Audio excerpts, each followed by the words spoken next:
Welcome back to Too Hot for TV. We're the podcast that looks at all things expanded universe, but today we're taking a more general dip into the 1990s. Now, a subject that comes up a lot on this podcast, on Doctor Who, Too Hot for TV, on any podcast basically that's got a bunch of 40-something white men on it who talk about media genre stuff, and that is, hasn't it all changed? Wasn't it all different when we used to consume science fiction back in the day? So I thought I'd get a bunch of elite podcasters together to talk about how much we heart the 1990s, or maybe we didn't, I don't know, we'll find out. So, from On the Time Lash, I've got Mr. Ben Verth. Welcome, Ben. Hello. Thank you for having me. I am so excited to do this. That sounded really disingenuous. I actually mean it. Any chance to just guff on about sci-fi in the 90s, I'll take it.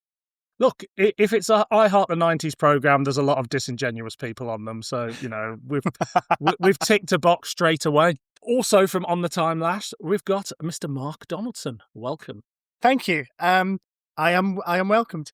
This is great. The 1990s, nostalgia. I've been reading, and I'm going to read a bit from it in a bit, but I've actually been reading A Classless Society, Britain in the 1990s, just for my general enjoyment, because as I was saying to, I think, Harry at the weekend, is that when I was writing about Doctor Who and Star Trek for a living, my wind down was touching base with like politics and the real world, because that was kind of an escape from this fucking, you know, peripheral nonsense. So this is a nice mix of both of those things. Utopian nightmare. Yeah.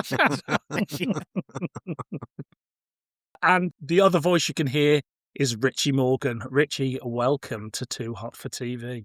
Hi, thanks for having me. I'm also, as Ben mentioned, very excited because on my own podcast, when I get onto this subject, a voice in my head starts going, you need to stop. You need to stop. Bring this back in because nobody wants to hear this. I suppose there is a danger in giving sort of people like us the chance to wang on about the 90s, because it's that kind of like, it's the autism specialism thing, isn't it? Where you just kind of keep going. And you've got three of us, so I apologise for the edit in advance. Before we're like, Star Trek was better when it was £14 a month and 2 episodes. Look, all voices deserve a platform, so I think this is our time. I was in Birmingham, where I grew up, the other day, just wandering around the city centre, which I hadn't done for ages, just going, that used to be better when that was a Sainsbury's, that was better when that was a comic shop, that was better when that was a record shop. And it's just like, yeah, but nobody else knows that. You know, like the kid that goes to that vape shop isn't going, oh God, I wish this was still a specialist sci-fi bookshop. It's just like wrapped up in my own shit and my own nostalgia, because nostalgia can be a dangerous thing. Do you think that maybe it was better as a sci-fi bookshop than a vape shop? It absolutely was. It was better as a sci-fi bookshop, but, you know. Place to get your mobile phone fixed. Yeah. The main sci-fi shop in Birmingham was called Nostalgia and Comics, and now it's still there, but it's called Worlds Apart, and it just sells fucking Funko Pops, and it makes me want to kill myself. Oh, I think I went in there. I think there was still comics upstairs. There's like 6 comics. It was like it did a Forbidden Planet kind of thing, where it's like just tat downstairs. Some interesting, you know, like antique comics upstairs, but yeah. I went for a job interview at Forbidden Planet maybe about 20 years ago, and I remember even then they were like, look, when we did the interview and I talked about, I was really into comics at that point, and it was a real, like, the woman who was managing it was just like, look, we're not really bothered about comics anymore. It's kind of more, we're moving more into toys. Yeah. And it was a real feeling of like, oh, well, I like toys, but now you realise that I every so often, every couple of years, I'll walk in at Forbidden Planet and go, what the fuck? The one in Glasgow has a giant Chewbacca Funko Pop sitting in the middle of it, and it's just like terrifying. Anyway, that would have been made of cardboard in the 90s, you see. Anyway, when I say to you 90s science fiction fandom, what is the first thing that pops in your head, Ben Verth? Okay, I've been thinking about this. The decade can be drawn across 2 lines. First half of the decade is Star Trek: The Next Generation, and everything spins off from that. second half of the decade is the X-Files. Everything spins off from that. So when you say that, it's X-Files and Star Trek The Next Generation. Those are the two kind of, for me, central things that I really enjoyed. But I also feel like everything else orbited those two shows as well. Okay. Richie, what's the first thing that pops into your head when you think of the 90s? And it could be a place, it could be a TV show, it could be a magazine, whatever. Well, no, the first thing that popped into my head was magazines, because it was just sort of like this hunger for information just was like, because we didn't have the internet, it was just like buying magazines and trying to see what was going on in America and what exciting things were coming our way. So it was, and just that, I feel like that's where, like, all your information, like someone was about to die in your favorite TV show, but you don't know who it was. Yeah. Or there's an episode coming up where something mad happens. Maybe the Enterprise is doing a saucer separation or something. And it's like, I know I've got that to look forward to at some point in the next 6 months. So it's like, I remember on that subject reading in SFX's spoiler pullout the plot of the X-Files episodes where Skinner wakes up next to a dead sex worker. I'm thinking, ooh, that sounds really dark and gritty and interesting. Yeah. I can't wait for that to be on BBC Two in 18 months or whatever it was. And now that's just how you live your life. Yeah. Well, hang on. What? Mark, what about you?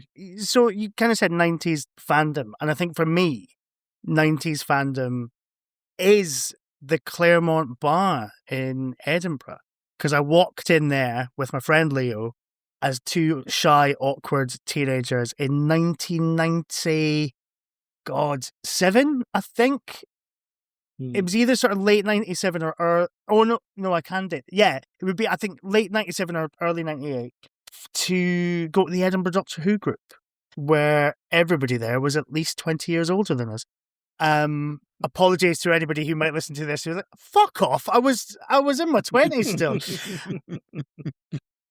But yeah, it was that. It was kind of this sort of feeling that, hey, all these guys, like, know what they're talking about, and they can get like Doctor Who that you haven't seen, or we would all sit and talk about Buffy the Vampire Slayer or the X-Files or other stuff, because that was I think that's the thing that Love and Monsters gets so right about sort of fan groups, is that, yeah, you all kind of start off with a kind of interest in one thing, but then you find all these other shared interests that kind of keep you going. So it was that, and that was kind of a gateway to lots of other interests, really. Yeah.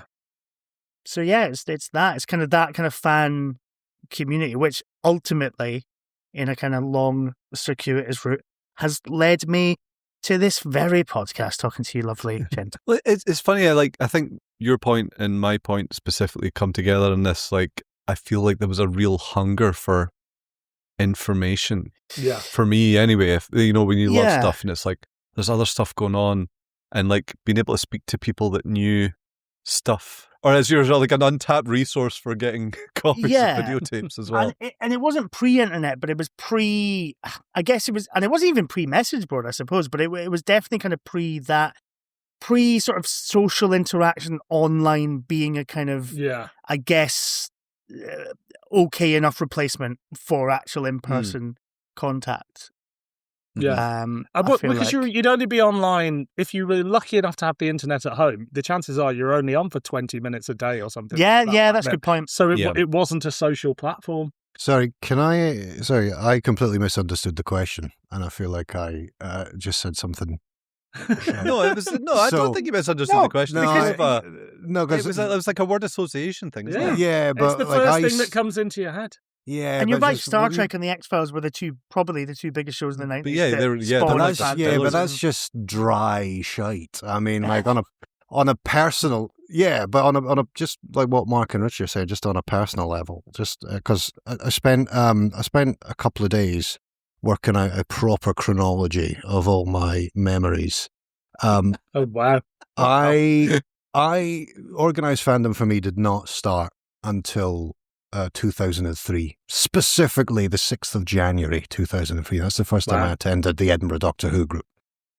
It was with my friend Sean. It was after we'd gone to see Star Trek Nemesis in the cinema. Oh my God.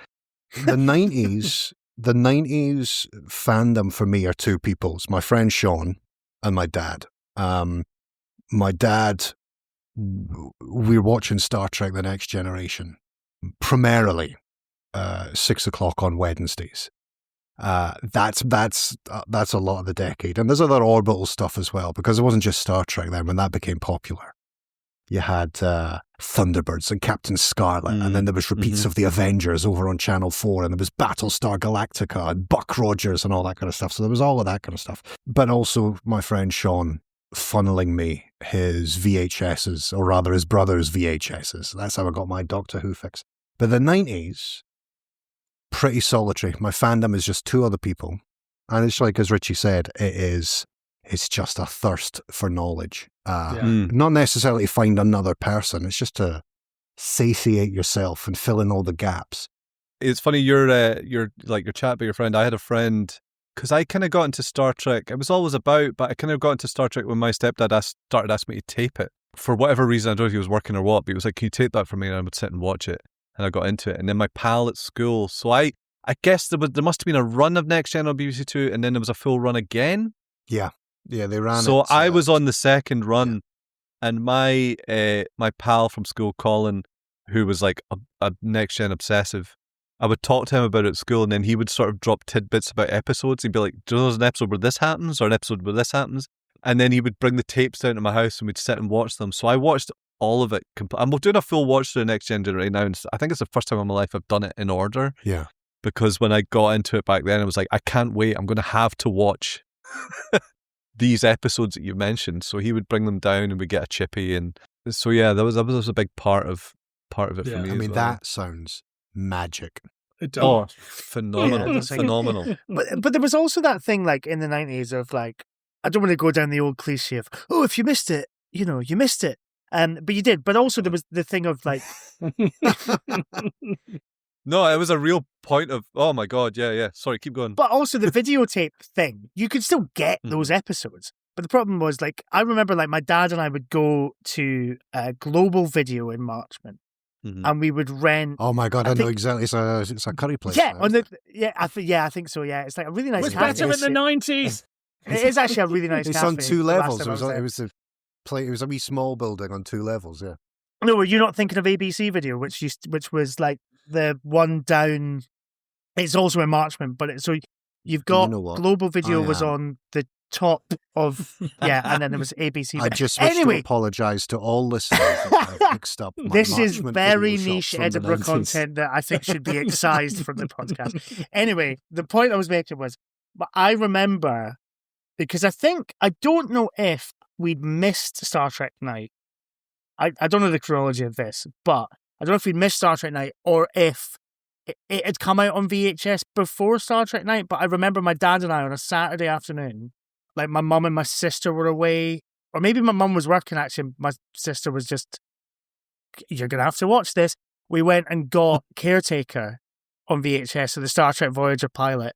We rented that, went back and watched that on a Saturday afternoon, and it was magic. Like my dad and I had a lot of like, as I got older, my dad and I had quite a few classes and stuff like that, as I suppose you kind of do.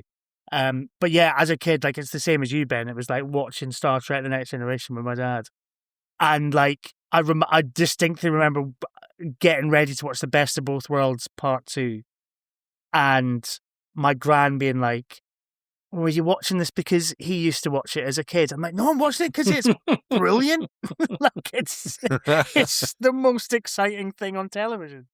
For me, there's this thing that when I think about it, it sort of brings together a lot of the things you guys were saying. I think of shops.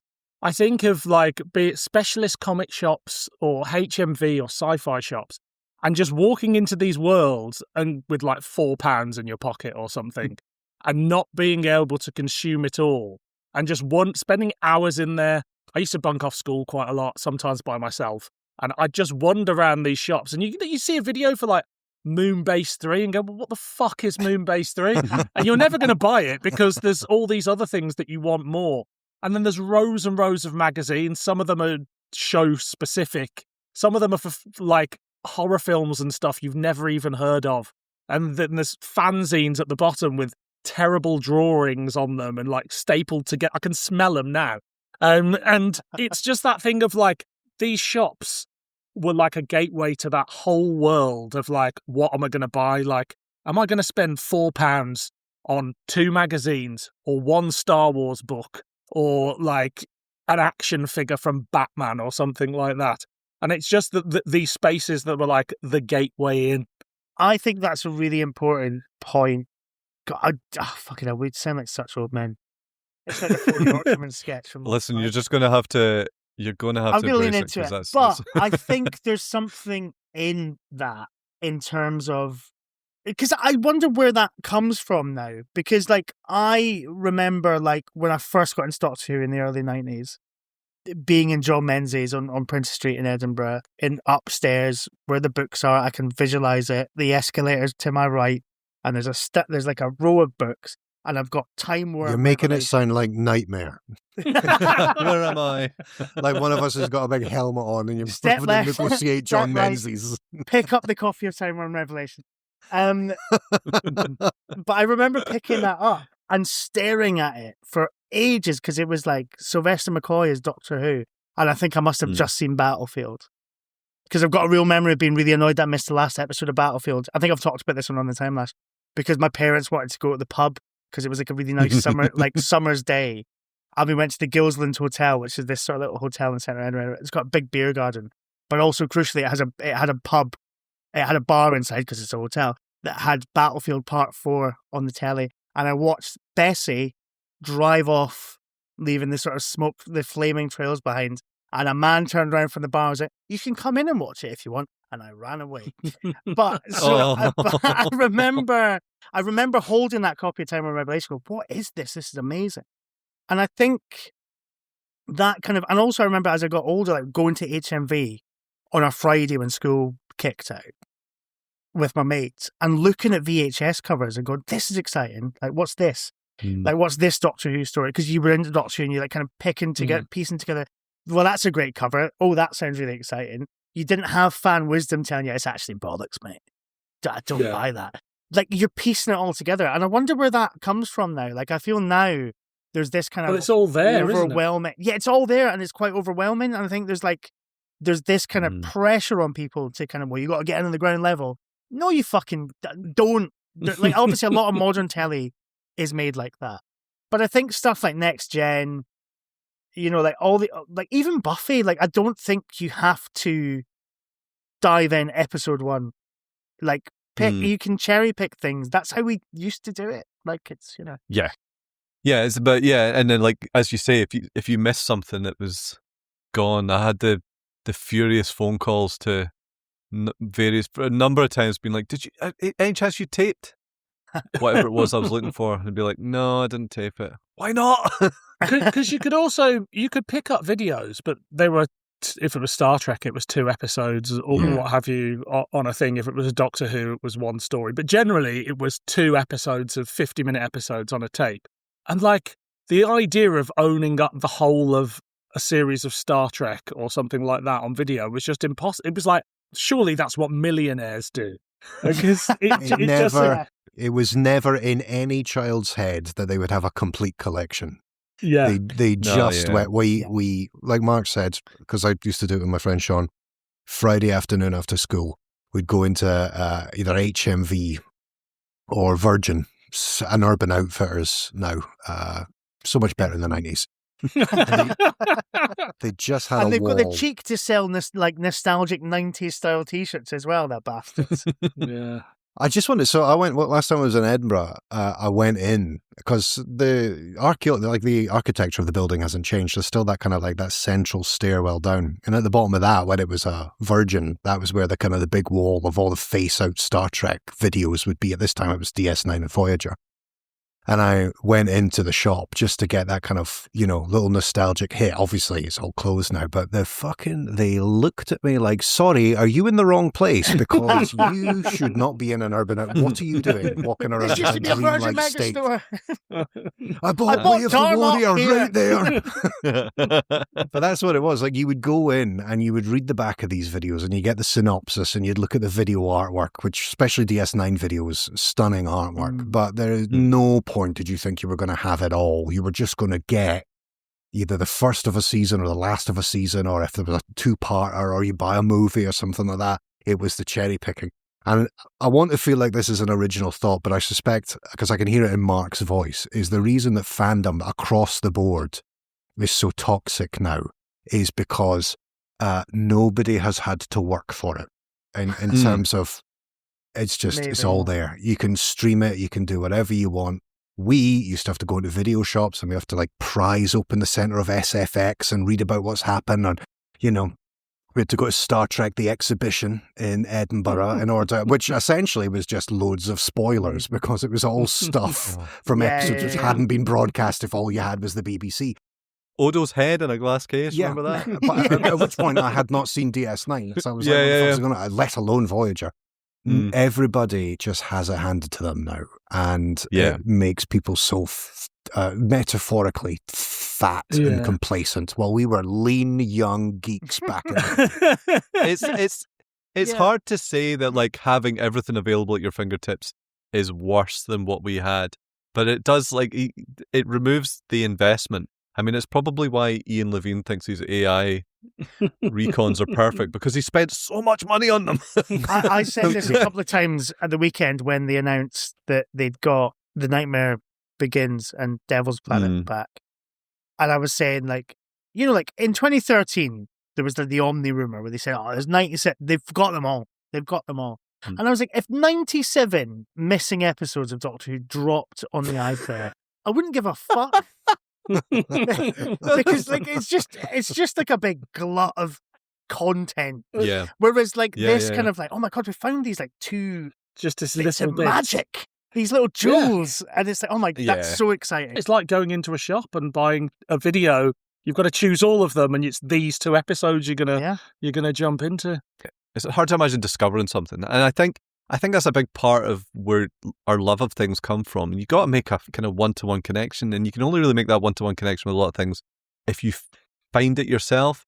The thing that always amuses me about, or the thing that's kind of mad about the internet for me, is all the stuff that I was at, the sort of video games and all that sort of stuff I was in as a kid that was only I liked among my friends. You get on the internet and you realize that was one of the most famous things ever made, and everybody knows what it is. So you lose that kind of, this is mine. Yeah, exactly. And it's, I mean, you don't want to get too much into this is mine and nobody else's, because that's obviously where kind of toxic fandom comes from. Yeah. I need to tell you what my trick was for the VHSs, because when I was, I can't remember how many seasons of DS9, but at some point my main source of watching New Deep Space Nine was the videotapes. And I had a paper round, and this paper round paid me £10 a week. And when a videotape came out, you could get it in MVC if you had a card for £11.50 or £12 or something.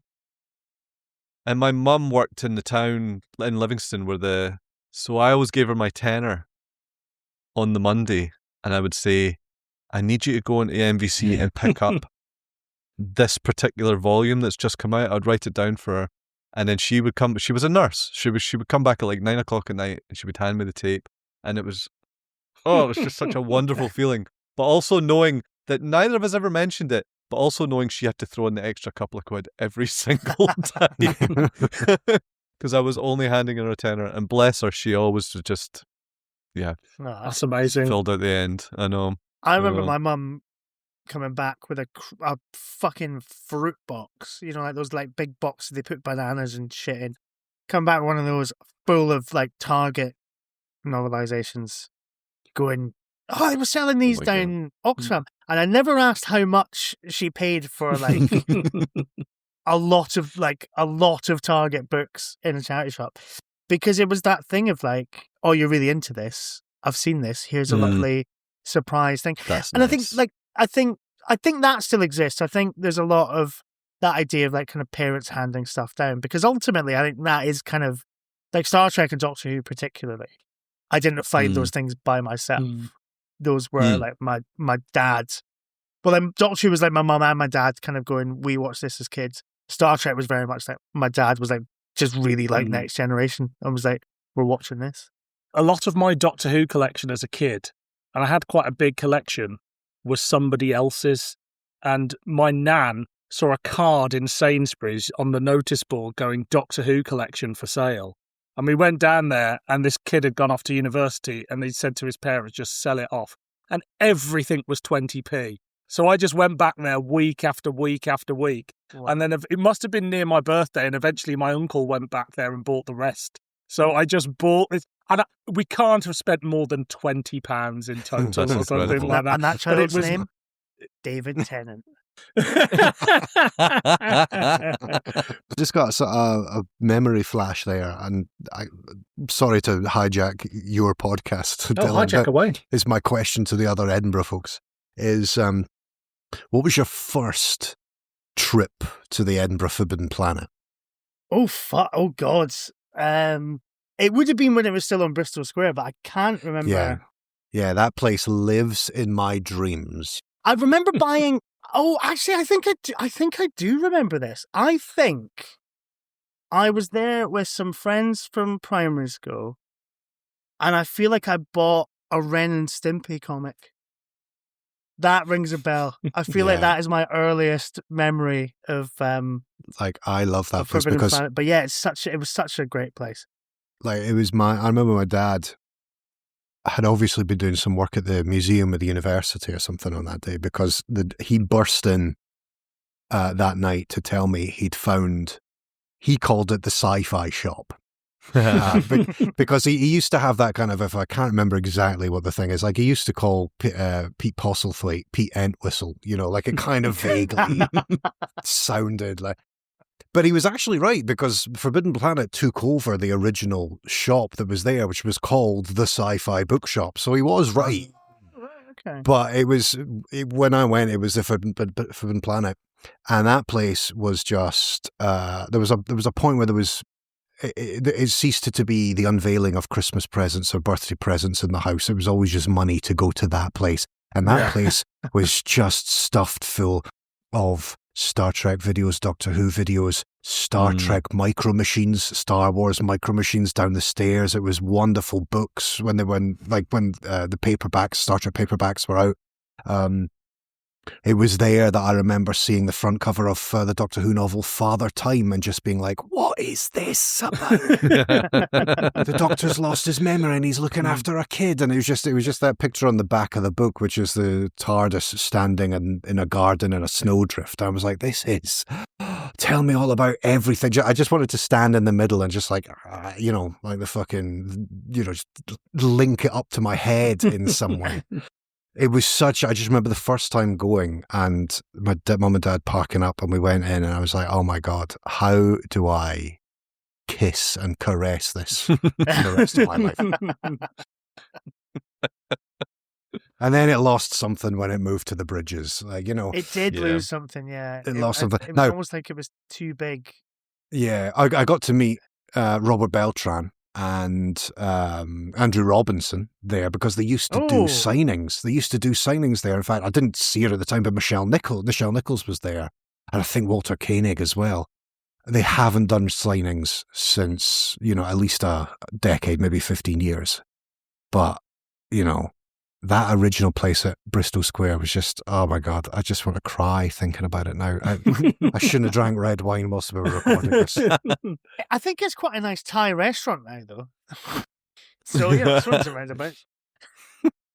I was going to mention the, to take it back to the Star Trek exhibition, like the gift shop at the back of that, and being told you can have you can choose one thing, and I got a data that you could open his.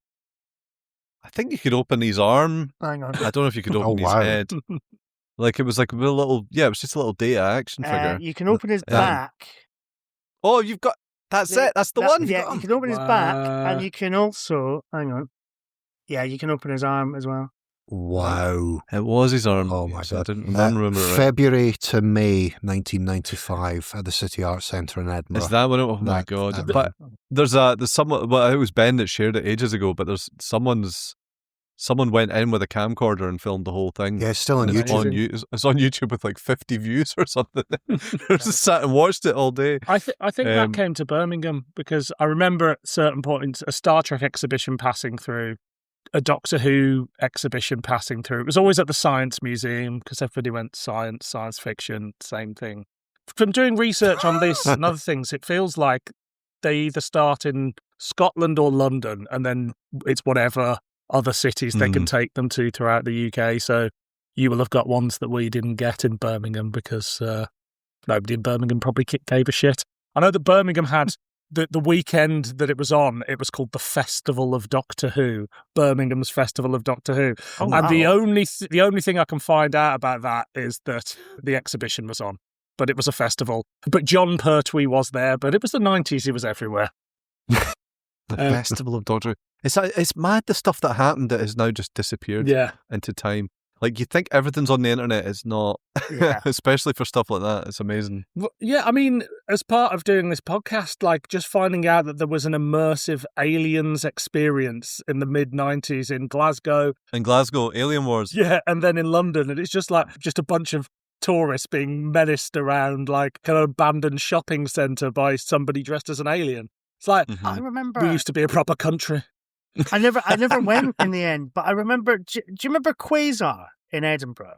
So it was like it wasn't laser. It was like a cheap Laser Quest, basically. That's where like most of my friends used to have their birthday parties and stuff. I distinctly remember a poster in the sort of little waiting area, going like advertising like alien nights. So like you could come to Quasar. I knew you were going to to a guy dressed as the xenomorph who would like stalk around the. I was like, that sounds not an official thing. Ace. It wasn't. No, not at I all. know. But, It's so funny. As soon as you said Quasar, I was like, he's going to mention Alien, and I never saw it either. But it's the same as Alien Wars. Alien Wars has become sort of part of the lore of Glasgow people of a certain age.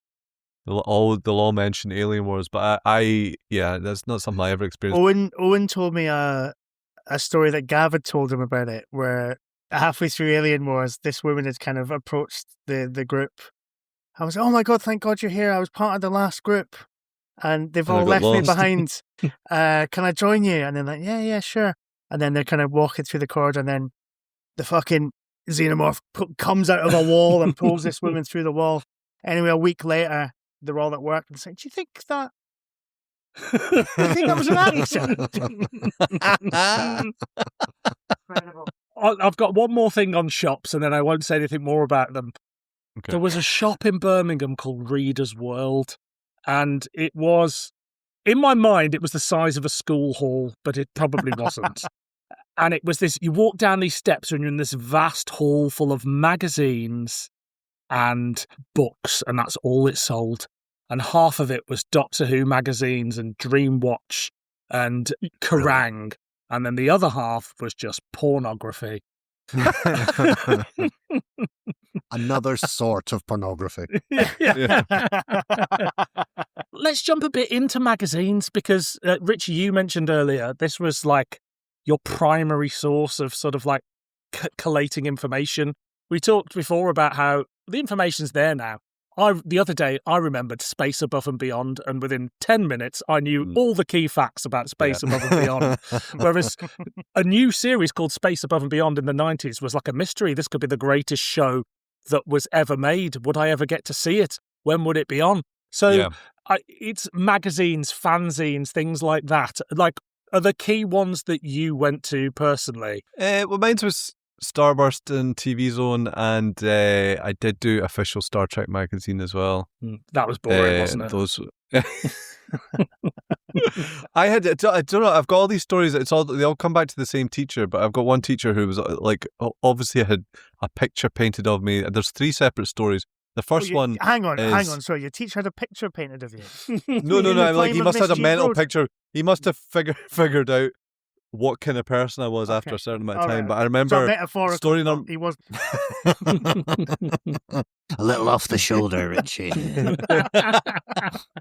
No, I remember one day I was sitting in class, and for some reason I decided that I was going to try and, if I could remember every episode of Red Dwarf in order, so I wrote them down in a big list. But this is while the teacher was talking, and he did the whole, have you got, what is it you're doing there? Let me see that. And then, of course, I had to go to the front of the class and hand him a piece of paper, which was just every episode of Red Dwarf broken into seasons on a piece of blank paper. And he just, I remember him looking at it and then looking at me and being like, You're going to go far, kid. Story number 2, it was a similar thing. He's like, what have you got there? Again, pulled up to the front of the class. It was Star Trek magazine, front cover, Quark. And you could tell he was like, I wish this was pornography, honestly. And my third story, we were doing a chemistry thing. For the third and final story, we were doing something in chemistry. I probably told this story on a podcast before. And I was crap at chemistry, but he was going through it. And do you know every so often a teacher would go, and that is, and then he'll say a student's name, and that is Richard. And I'd be like, I don't know. He's like, come on. And then would say the answer. And then a voice from the other side of the class went, now ask him something about Star Trek. I can't remember how we got onto that. The funny We were thing talking about magazines. Oh, magazines, sorry. I think what makes that a very 90s story is that if that happened today, you'd be fast tracked for an autism diagnosis. You know, by a teacher, Yeah, you know? 100%, yeah. But yeah, sorry, the magazines. Yeah, I think the magazines were just like, I can't remember if we talked about this. It's that thing when we all talk all the time. It's like, did we say this on a podcast or in a group chat? But we were looking at TV Zone and how TV Zone in its credits said something like LA Office or something like that. It was like American Office or whatever. And it's like, that is definitely a guy just in the States that tapes episodes and sends them over. So like your screen caps in the magazine were all like, you know, taken from VHS. But it really was just like, because American TV really did, it must have ran something like 6 months ahead of us sometimes. I mean, because of piracy, thanks to piracy, we all get everything at the same time now. But it really was like, it would get released and then, you know, it would take about 6 months before we saw it, which means it was getting reported in magazines. You would be like, here's some things that's happening in Deep Space Nine or Buffy or whatever, or the X-Files or whatever. And it really was just like this, oh my God, I can't believe what's about to happen. But it also is a weird thing to be like, I know what's coming up. In the series. I know what the developments are. time. Yeah. Yeah. But it was always so exciting. Or just seeing an episode title and knowing vaguely what it's about. And it's just like, so it's weird that there's sort of really specific episodes of Star Trek that stick in my head as weirdly significant. But when you watch them, nothing really, it's just because you remember the anticipation. Yeah. And how potent it was. I was in a charity shop a couple of weeks ago and I found the VHS for Scorpion Part 1. Brilliant. Ooh. And I just, the whole, like the image of the front cover of that videotape, the Proustian rush that went through me was unbelievable. I didn't buy it, but God, yeah. that was exciting. Because I remember that. Exciting. I remember that kind of like, oh, there's something coming that's worse that makes even the Borg scared. And you're like, oh shit, what's this going to be? So there was a thing with magazines at the time where, so I bought Doctor Who magazine. That was the one I would buy every month. But then there was SFX and there were TV Zone and Starburst and all these things. And I think it's like, on one hand, you're getting the spoilers from the States. On the other hand, they're sort of shaping your initial sort of fan thoughts. So it's 80s Doctor Who is crap. You know, Tom Baker's the best Doctor Who, that sort of thing. Like, and you kind of like, that's the general consensus in fandom at the time? Or is it because Dreamwatch was previously DWB? We all know DWB was Gary Lee, who waged a war against 80s Doctor Who. And then Doctor Who magazine was Doctor Who magazine, SFX magazine. Visual Imagination is a company that was started by Stephen Payne, formerly of Doctor Who magazine, The Dwas, played the audio doctor once in the audio visuals. Payne bought the rights to Starburst magazine from Marvel UK, quit his job as a teacher, and made quite a success of Starburst magazine. So then he started a couple of other magazines: Cult Times, Film Review, Movie Idols, Shivers, Space Junk, TV Zone, Ultimate DVD, The Works, and Expos.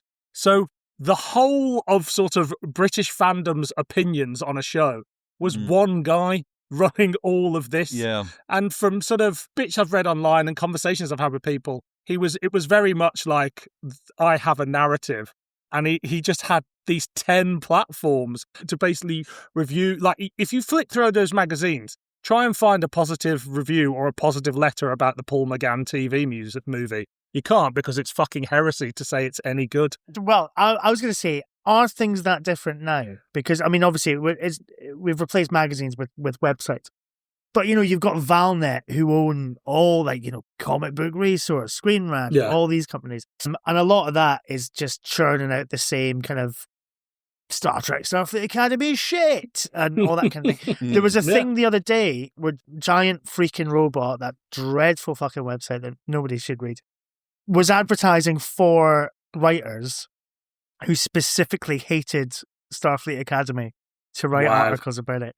Wow. So, that kind of idea of, I have a platform now, and this is my opinion, and I want other people to spout that opinion and spread that opinion. That is also the right-wing media.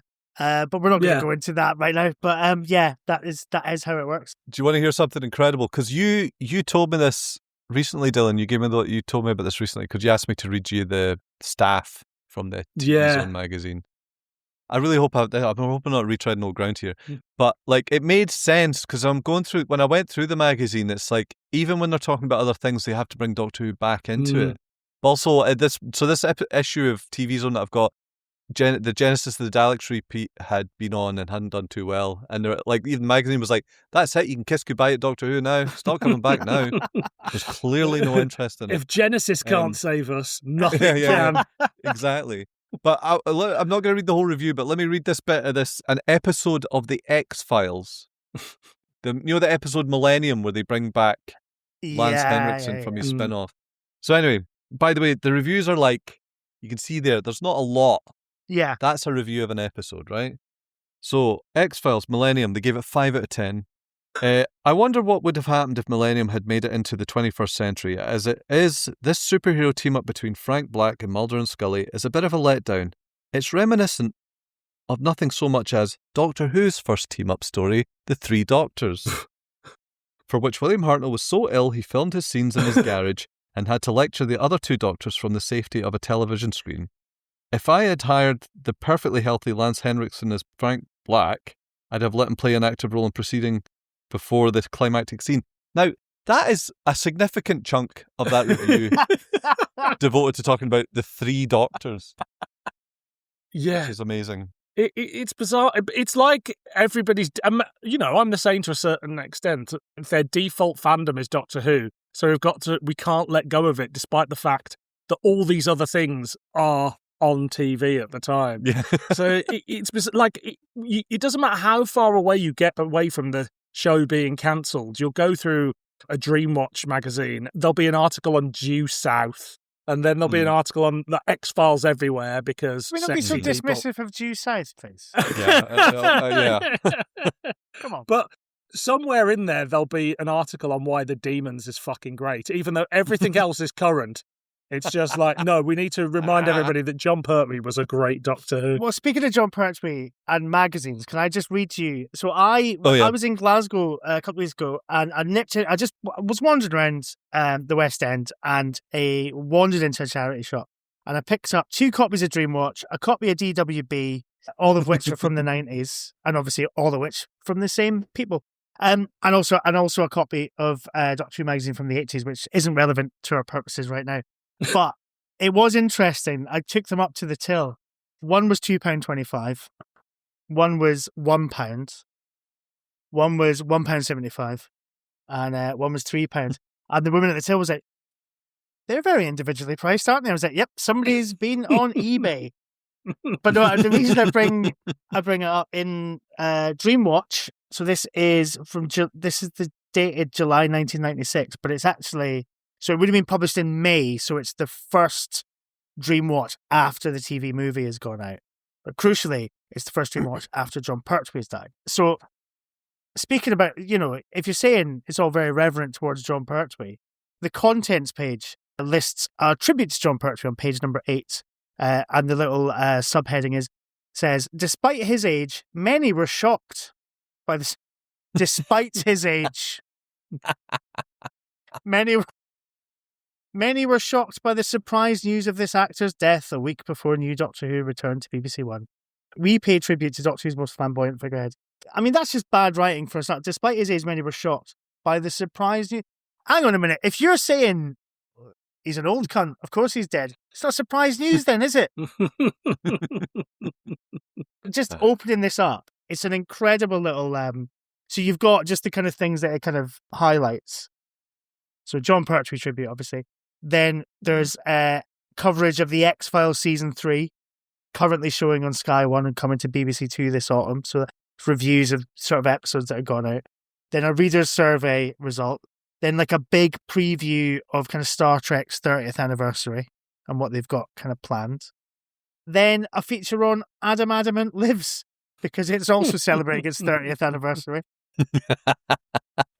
And then an interview with Claudia Christian about Babylon 5. I mean, that's the 90s, that's it. In a nutshell, isn't it? Did Adam Adamant ever get a repeat?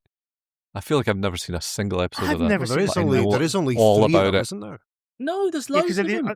Well, there was loads of them, but I think only only 3 survived, did they not?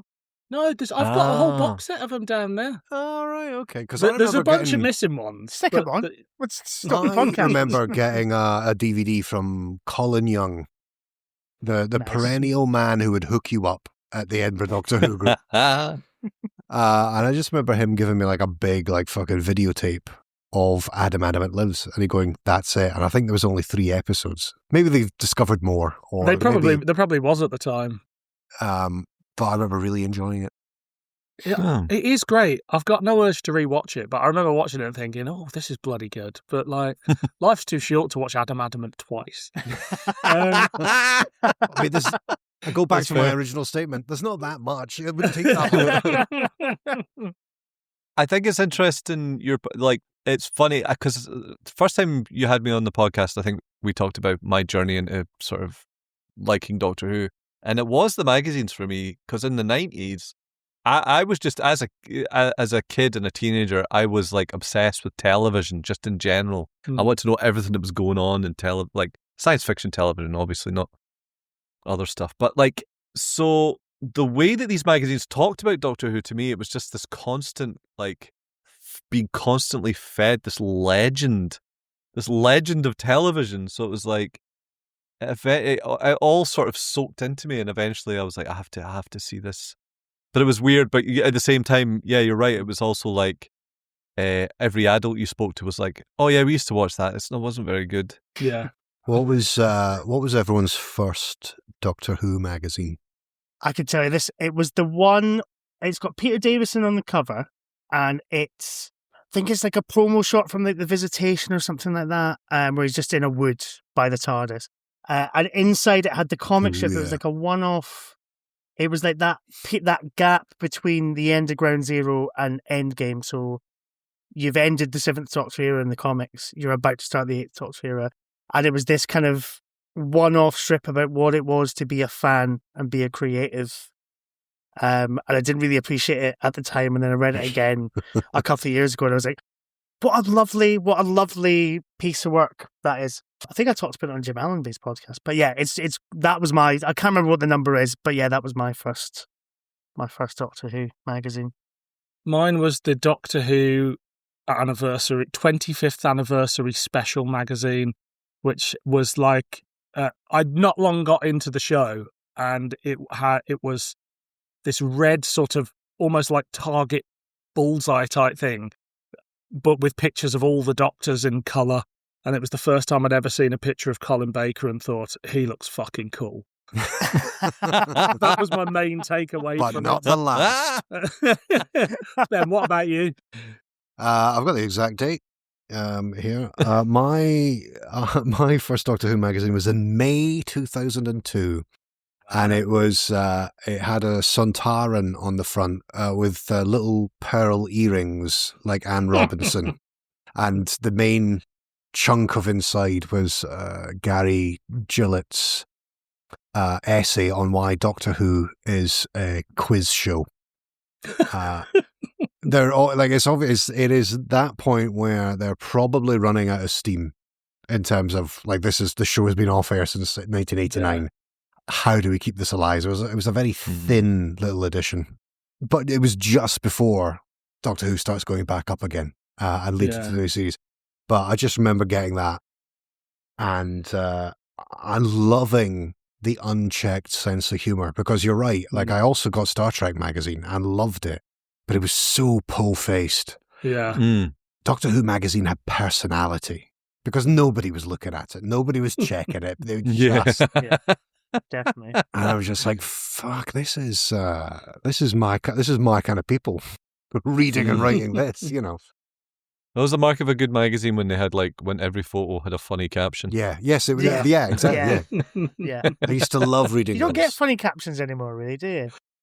No, you're not allowed. Not in this day of brand management. Put you in prison. Yeah.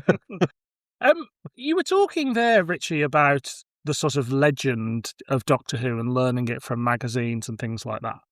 But then I'm kind of interested, not just Doctor Who, but science fiction in general.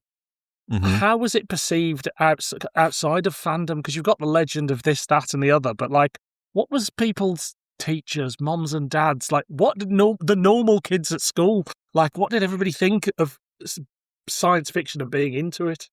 Yeah, it's a funny one, isn't it? I had a small group of friends in school that we kind of all enjoyed Star Trek. But even in that, I managed to get to the bottom of the pecking order by watching Babylon 5. So watching Babylon 5, everyone's like, that's a lot of shite, mate. Yeah, it's an interesting one, isn't it? Because it's a bit, you had it was your thing, and then every so often someone would take the piss out of you, but it wasn't, I was never, I don't think I would say I was ever really bullied, you know, for anything like that. But yeah, but I do remember the Doctor Who thing specifically. Like, it really was, when you spoke to adults, it was like, oh yeah, it was, you know, they kind of just looked back and went, yeah, it's kind of old and a bit rubbish though. So I remember having some mates who like Star Trek and trying to get them to watch Time and the Rani, and them just being like, what the fuck is this? But me thinking it was this big sort of, you know, sci-fi epic because it used computer-generated images. Oh, yeah. There's a few key moments I remember in sort of the broader spectrum of how the public perceived science fiction, and me realising that, you know, I was, like, on the wrong side of the spectrum, I guess you would say. Channel 4 did a science fiction night. It was just after the X-Files got big, and the programming for it looked brilliant. It wasn't a night, sorry, it was a weekend. It was a full weekend, which actually amounted to about 4 hours a night, you know? And they have this documentary hosted by Craig Charles at the World Science Fiction Convention. He also seemed to be the go-to guy for all science. Yeah. Because he did a bunch of that Star Trek night, and he did Space Cadets, and anyway, sorry. Because he's the cool face of science fiction in Britain at that point. But to this day, because he presents like paranormal documentaries on, like, UK history. Oh, does he? As well, Nice. like, to this day, yeah. Right. So on this documentary, you've got cool Craig Charles talking about science fiction, and every fucking cunt they interview, it's, you know, it's a really fat guy dressed as a Borg. It's a Klingon barbecue on the Big Breakfast with Danny Bear and Robbie Williams just laughing at these people. It's some guy who's got a folk band that does sci-fi songs, but they call it filk because it's the music of science fiction. I've Googled it. It's not a thing. It wasn't a big thing in the 90s. It's just these fucking... At least he's not playing the Star Wars version of jazz. Do you know what that one is? No. Jizz.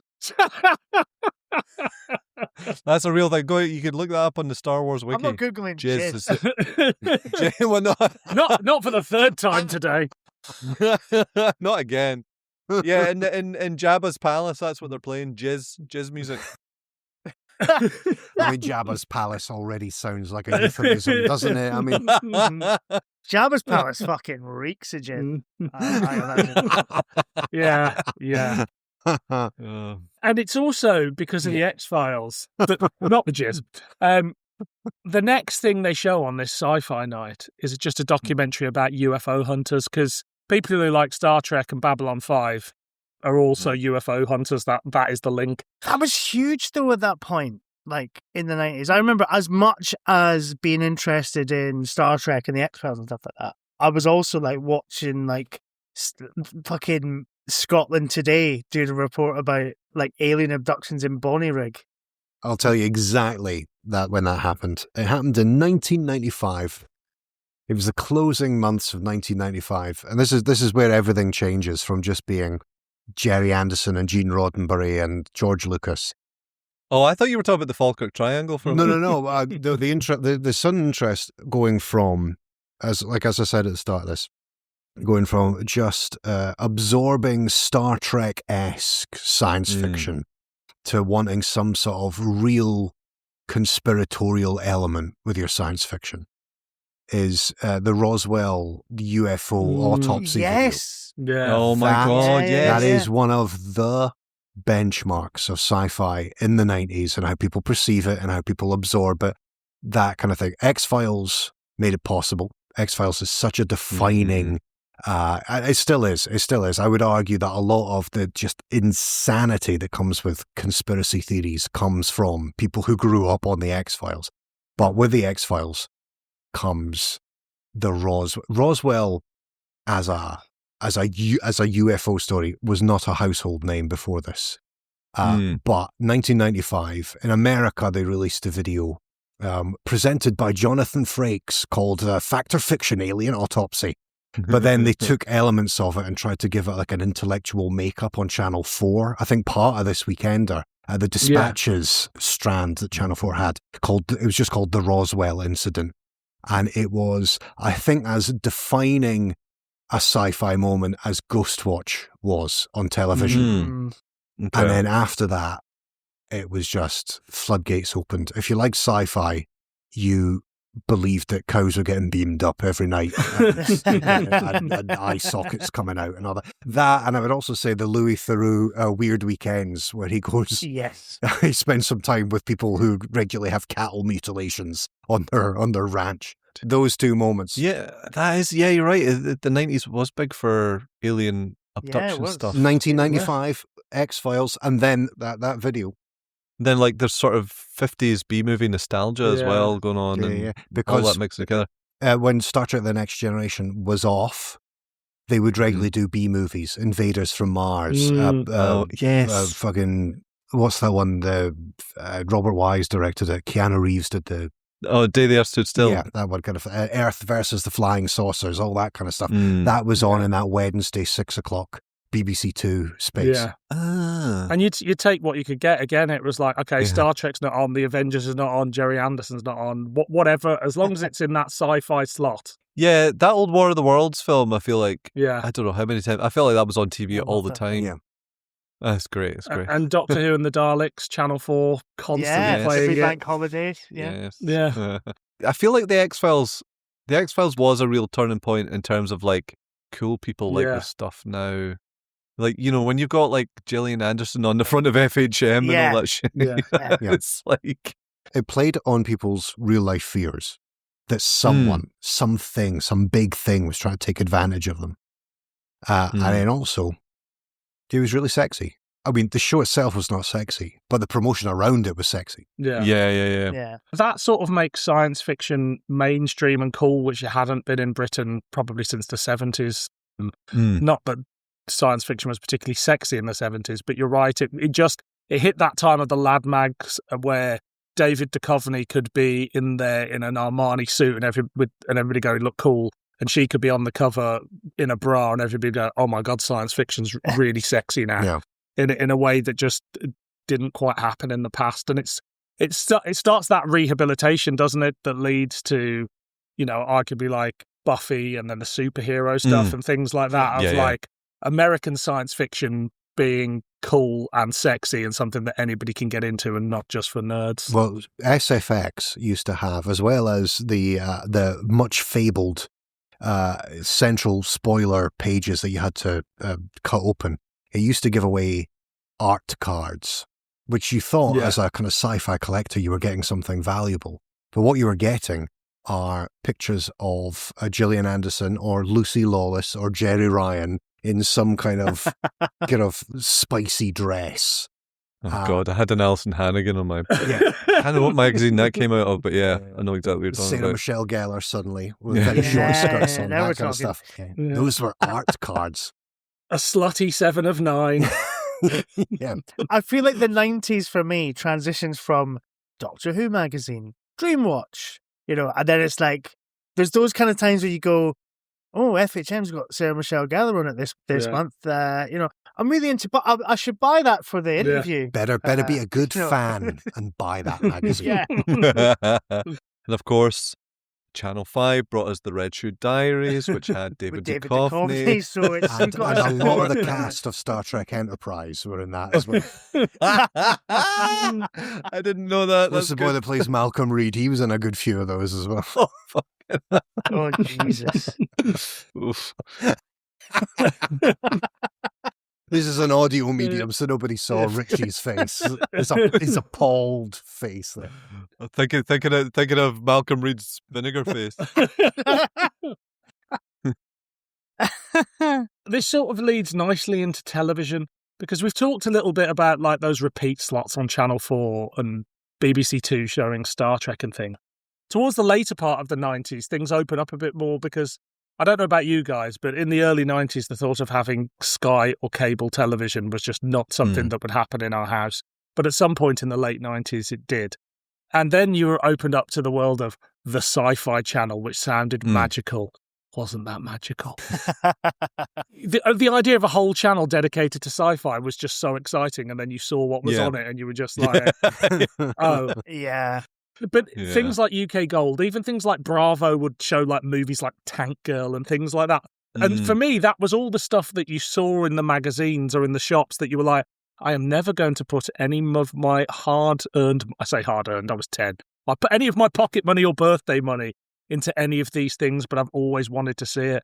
And so that's the point where I amass a huge amount of things recorded from the television that I've had to this day.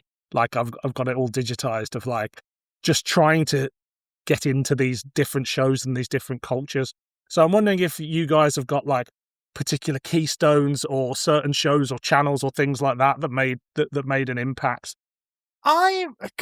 Sliders. I mean, but that was kind of a BBC Two thing. But I think we did get Sky, and then I could watch like the kind of later episodes and stuff like that.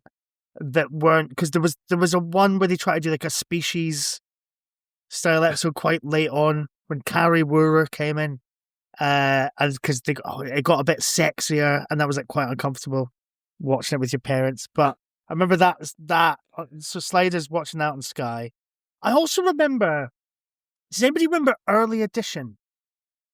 Oh, is that the one about you got the newspaper that told him the future? He's just this. You would get tomorrow's newspaper guy, or something. He gets tomorrow's newspaper, and it's like hundreds die in house fire, and he's like, oh shit, I got to go and stop this house fire. I remember watching that, like being really intrigued by the premise of it, and it's basically just Quantum Leap.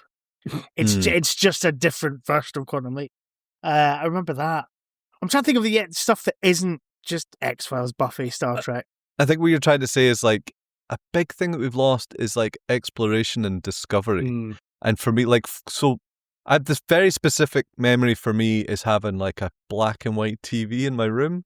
And the black and white TVs would have a tuning knob rather than so you'd be lying in bed late at night, sort of, even though you knew where all the frequencies were, but there was something really romantic about the idea of coming across, like, I remember the first time I saw Akira, it was on a black and white TV on a Saturday night, and being like, what the fuck is this? This is a cartoon, but it's mental.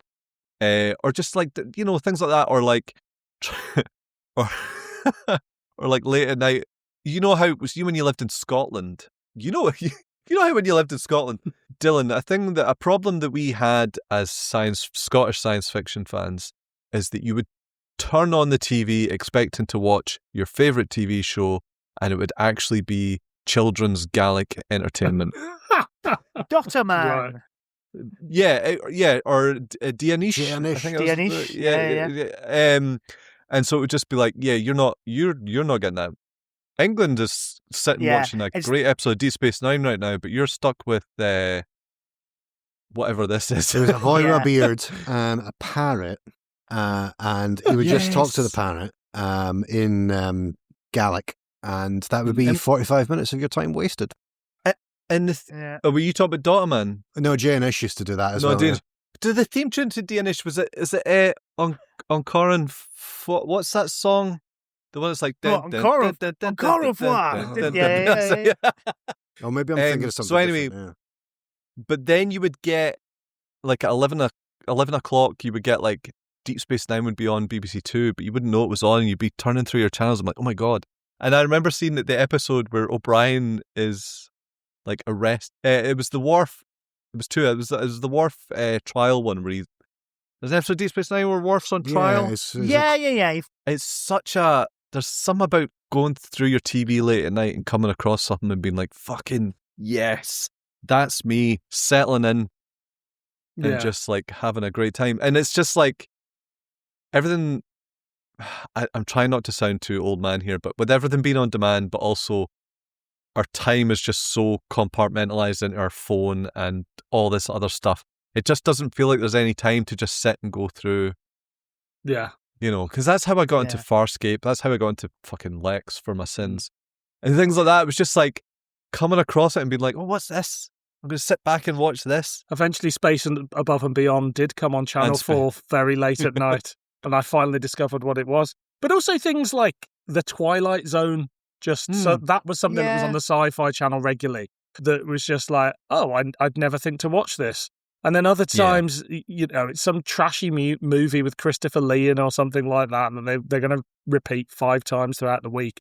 But then, like, there was magazine shows as well that would show up on things like the Sci-Fi Channel. And it's clearly what I now know as the electronic press kit, which was just a videotape of interviews and like B-roll from behind the scenes that they'd send around, and somebody at the Sci-Fi Channel would chop it up, and then they'd cut to experts on science fiction, which would inevitably be that bald guy from the Gadget Show and Gary Russell and Nick Briggs, because they all worked at the Sci-Fi Channel at the time. And I was just like, and it'd be the making of Alien Resurrection, sci-fi scene, and they'd have an interview with, you know, Claudia Christian, and then they'd cut to the launch of Alien War and things like that. And it's like, again, we're not buying the Radio Times and stuff like that regularly, so you've just got to stumble over it. I remember stumbling over just on Channel 4, Space Cadets, which, you know, I loved Space Cadet. Yeah, so Space Cadets, for anybody that doesn't know, and to be fair, there's no reason why you should, was just basically a sci-fi panel show hosted by comedian Greg Proops, but you would get, the guests were Sylvester McCoy and Paul Darrow and Gareth Thomas and people like that. And it was William Shatner. William Shatner, yeah. Craig Charles kissing William Shatner. Do you remember that? I do, and it was brilliant. In my head, I've watched it since, and it's tedious as fuck. But at the time, it was the most amazing television I'd ever seen. For those of us in Council Teleland, we had 2 things. I remember sitting with my video, with my finger hovering over the record button, watching The Ozone, hosted by Danny Minogue or Jane Middlemiss or someone, because they'd said, we're going to be showing the Star Trek Insurrection trailer at some point. Oh. And being like, I need to tape this so I can watch it again and again and again.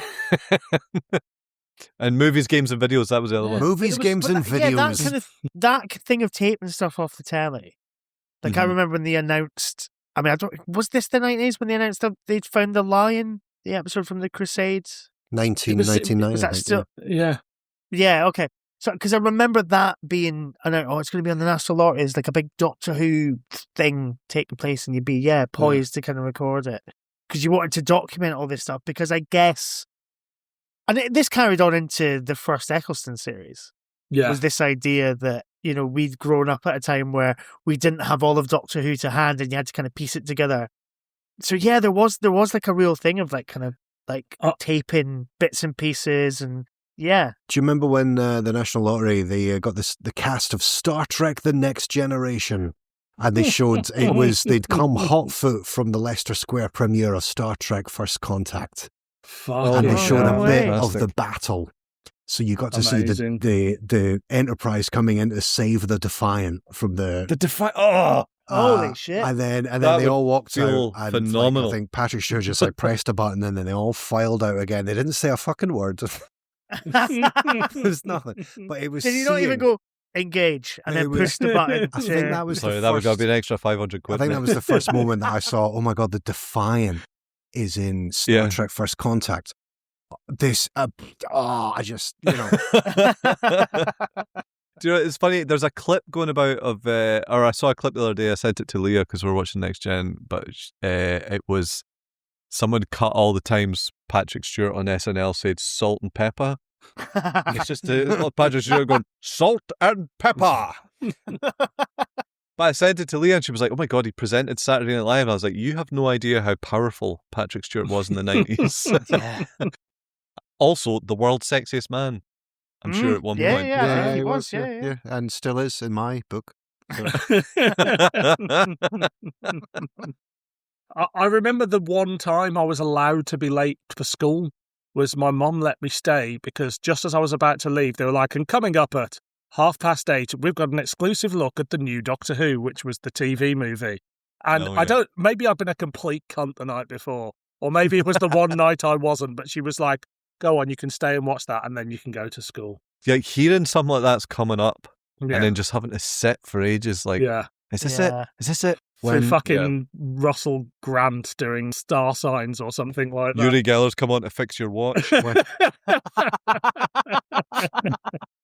When a parent understands that this is important, is one of the defining moments.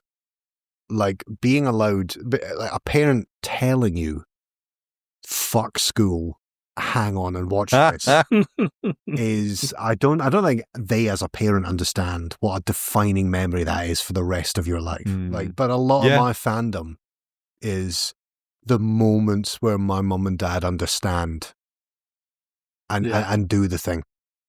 That Star Trek exhibition in Edinburgh, I went to it on the very last day. I think my mum and dad thought it was too expensive. He's not really into this kind of thing. We need him to continually badger us before we make the financial commitment. And I did it. We went to it on the very, very last day. And that is such a defining moment for me that because I could have missed it. I could have absolutely missed it. And knowing me now, I'd have fucking held that against them for the rest of their lives and mine. So, like, just being allowed to stay off school for a moment just to see the thing that you love.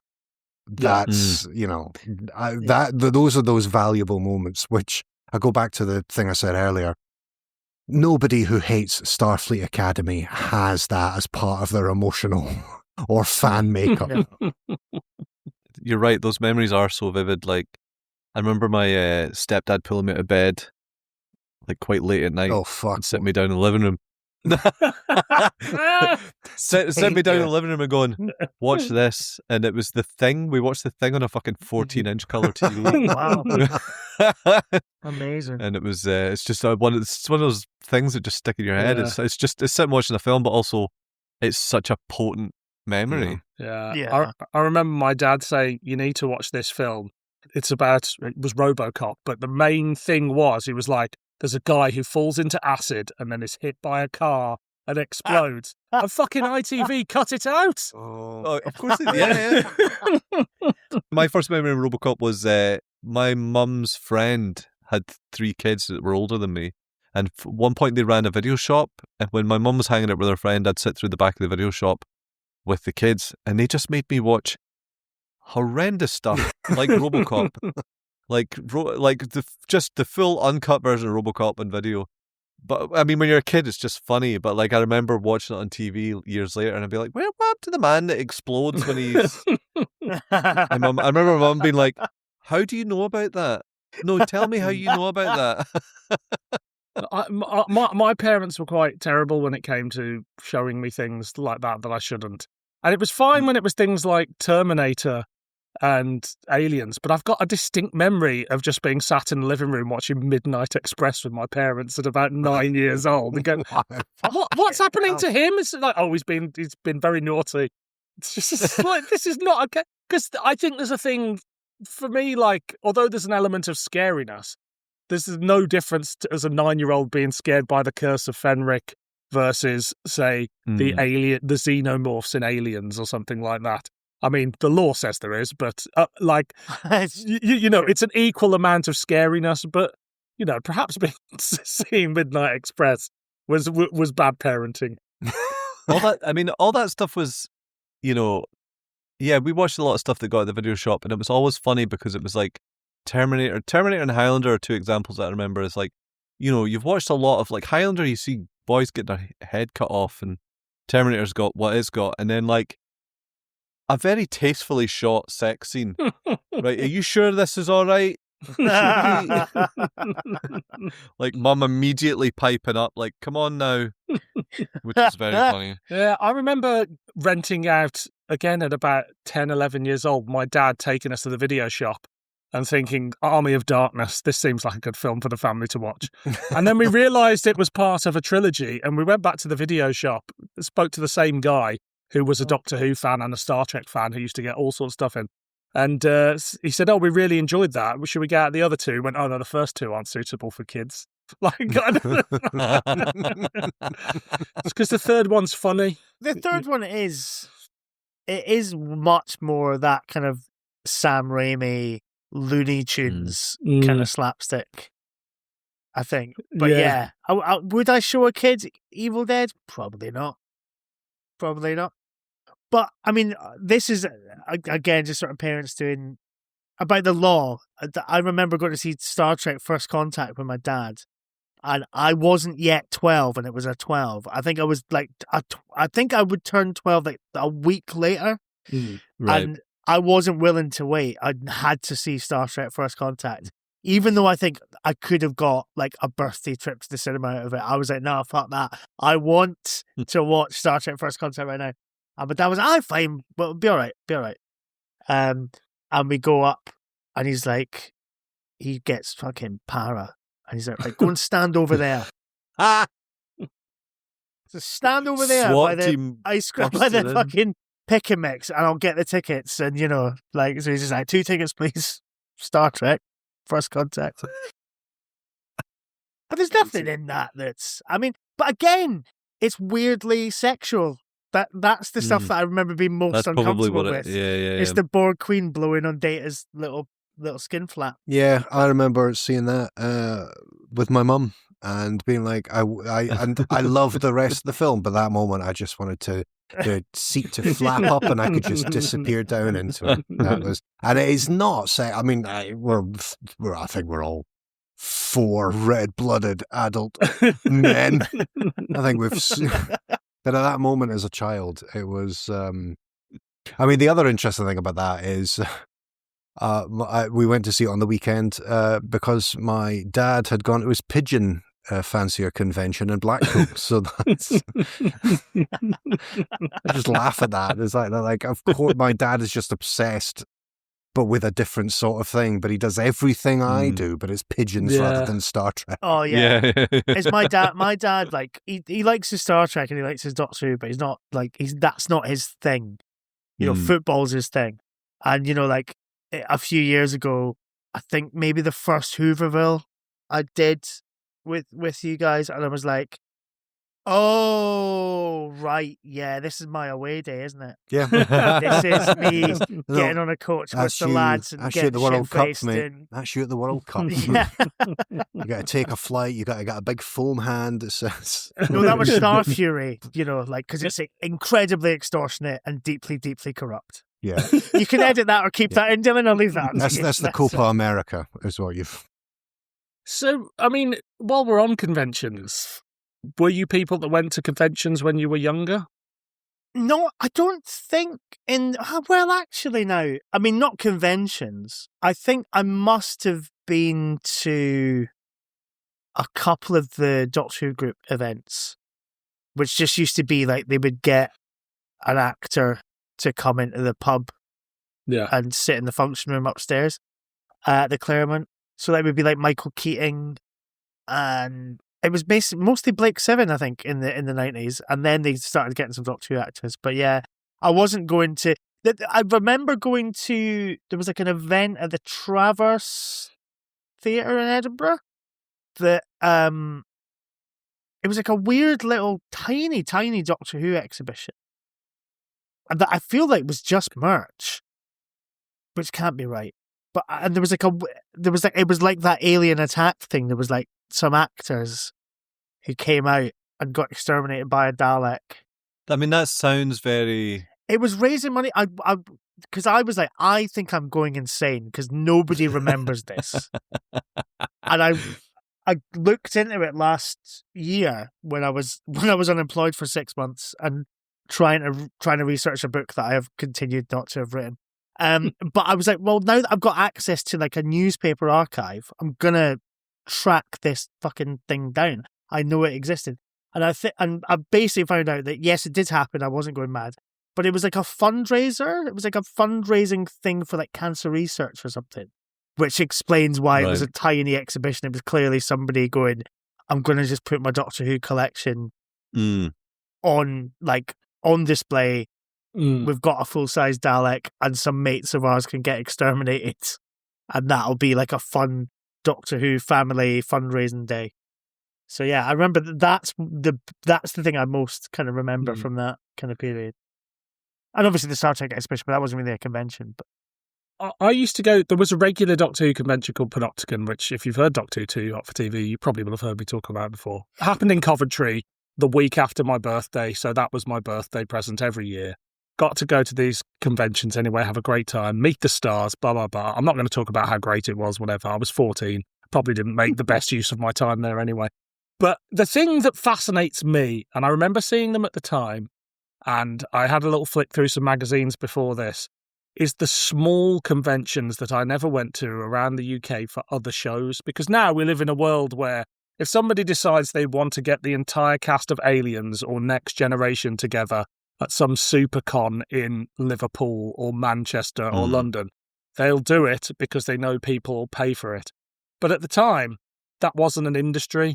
So if you were a fan of Star Trek or something like that, the guests you would get at your events were limited. And there's this one here, Assimilation Conventions presents the double main event running from the 11th to the 14th of October. So 11th or 13th, 4 days. This is in South Harrow. There are 2 guests, which are Andrew Robinson, who played Garak, and Jason Carter, who played Marcus Cole. Both of them making their first UK appearances. 4 days, 2 guests. And there were loads. I remember seeing a 3-day convention for the X-Files advertised, and they had somebody who wrote a book and the guy who played Skinner, and that was it. It's like, where are they? Who's documented them? That TV Zone magazine that I was just reading from earlier has a bit about conventions at the back, and there's a Due South convention, and it sounds like a dinner. Yeah. But like they're like, we've got a guy, not the guy from Due South, we've got the other guy from Due South. He'll be here. I know exactly what you mean because it seems there was a lot of that sort of stuff, but it was very funny to be like, we're going to the Due South convention. I like that noted sci-fi property. Due South. But I had like, and I hate myself for this, but I had a total aversion to the word convention for so long because it was just like, because it was like the butt of so many jokes. Like the idea of it was just like, you know what I'm trying to say. Yeah, yeah. And obviously now I've been to conventions and just had a fucking great time, and realised that this is what I should have been doing all along. So in my later teens, when I was going away to conventions, I wouldn't tell my friends I was going. When I was 10, I would. But when I was 15, I still wanted to go. But I was just like, there's no way I can do that. I'd be like, I'm going away with my family somewhere to see my aunt. It's like, what aunt? Well, my aunt in Coventry. But, that's... my auntie Katie Manning. Because the thought of... And I remember a point I didn't go to conventions really in my 20s or anything like that either, because it was just like, it was embarrassing and weird. And then at some point, you just start to own your nerdiness again, don't you? And Yeah. do you know Well, what? my relationship with, I mean, I suppose there's a separate kind of conversation, but I think my relationship with conventions, like, it is really up and down. Like, I did those events with the Edinburgh group where it was just like one guest, an afternoon. They were always great fun. And then I think like my first big kind of proper convention was the 50th. Right. And then I kind of stopped going to them for like another 5 years. Then went to the Capital Sci-Fi Con when you hosted the Doctor Who Q&A, Ben. Stopped for ages. And then now I'm going to like a lot more of them. But yeah, I think it was, I don't know, there was just something that maybe wasn't quite hitting right. I don't know what it is, but yeah. My first proper convention experience, I think it was like when you and I, Mark, and we were in the bar afterwards, and something clicked with me that moment that I realized that you were in a room full of people and you could swing around and start talking to anyone, and everyone's on the same page. We're all here for the same reason. We all love the same thing, and I can start a conversation with you, and you know, and it's fine.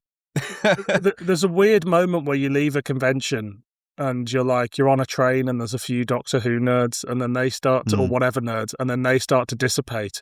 And all of a sudden there's the realization you're back in the real world and nobody wants to talk about Star Trek Voyager or something like that. Yeah, it's Sunday afternoon, you're hungover and a bunch of football fans are on the train. Yeah, I know that exactly. Do you remember when we went to the Android Invasion day? There's a moment where you and I, Dylan, we went to the train station and we were getting them different ends of the country. So we part and then we see each other again, standing either side of the train track. And I've got my little rolled up kind of like I'd like a signed image, and you had like a bag of stuff. And I just remember us looking at each other and just the weather and everyone else standing on these platforms and just the mundanity of like modern day rail travel Britain just beginning to like wash over the colour that we'd like seen each other in across this weekend. Yeah, you're just saying that the creeping in of the real world, and it's like, there's nowhere that you find that more than standing on a fucking platform waiting for a train back to your shitty real life.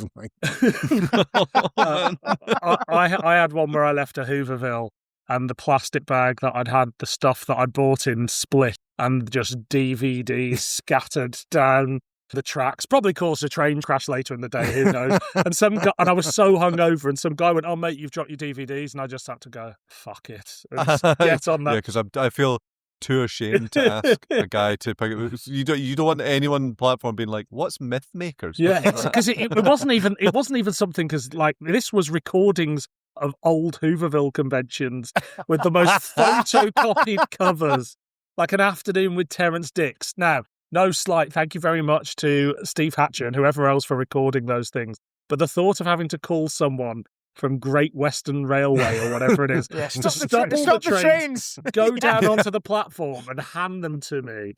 Let me copy it. My Hooverville 7. Oh, it's just over there. That rat's nibbling on it. Did you know, I only discovered this last year because I had to go up into the projection booth to make an audio recording. But at Hooverville last year, the projectionist's like, "Hi, there's a third room." Oh yeah, you said. That just shows recordings of old Hooverville panels. And he's like, "Nobody goes in there." And I was like, "Nobody knows it exists." You've just got this cinema screen showing rolling old cast interviews all day, and nobody knows it's there. So we've talked about conventions, and I'm aware we've been here a while, so I'll try not to keep you all too much longer. But Mark, I'm having a great time, mate. Excellent. We'll go for another 4 hours. I might pour myself a whiskey at some point, but keep going. The word local group and Edinburgh Doctor Who meeting and things like that have been mentioned a few times. Ben, you were a latecomer to those, relatively speaking. I didn't know it was 97 that Mark started going, because it was 2003 when I started. That's loads. That's quite a divide. I thought we were only. But I went away for ages. Yeah, but I thought we were only like a couple of years difference, but like fucking hell, that's what, 7 years, something like that.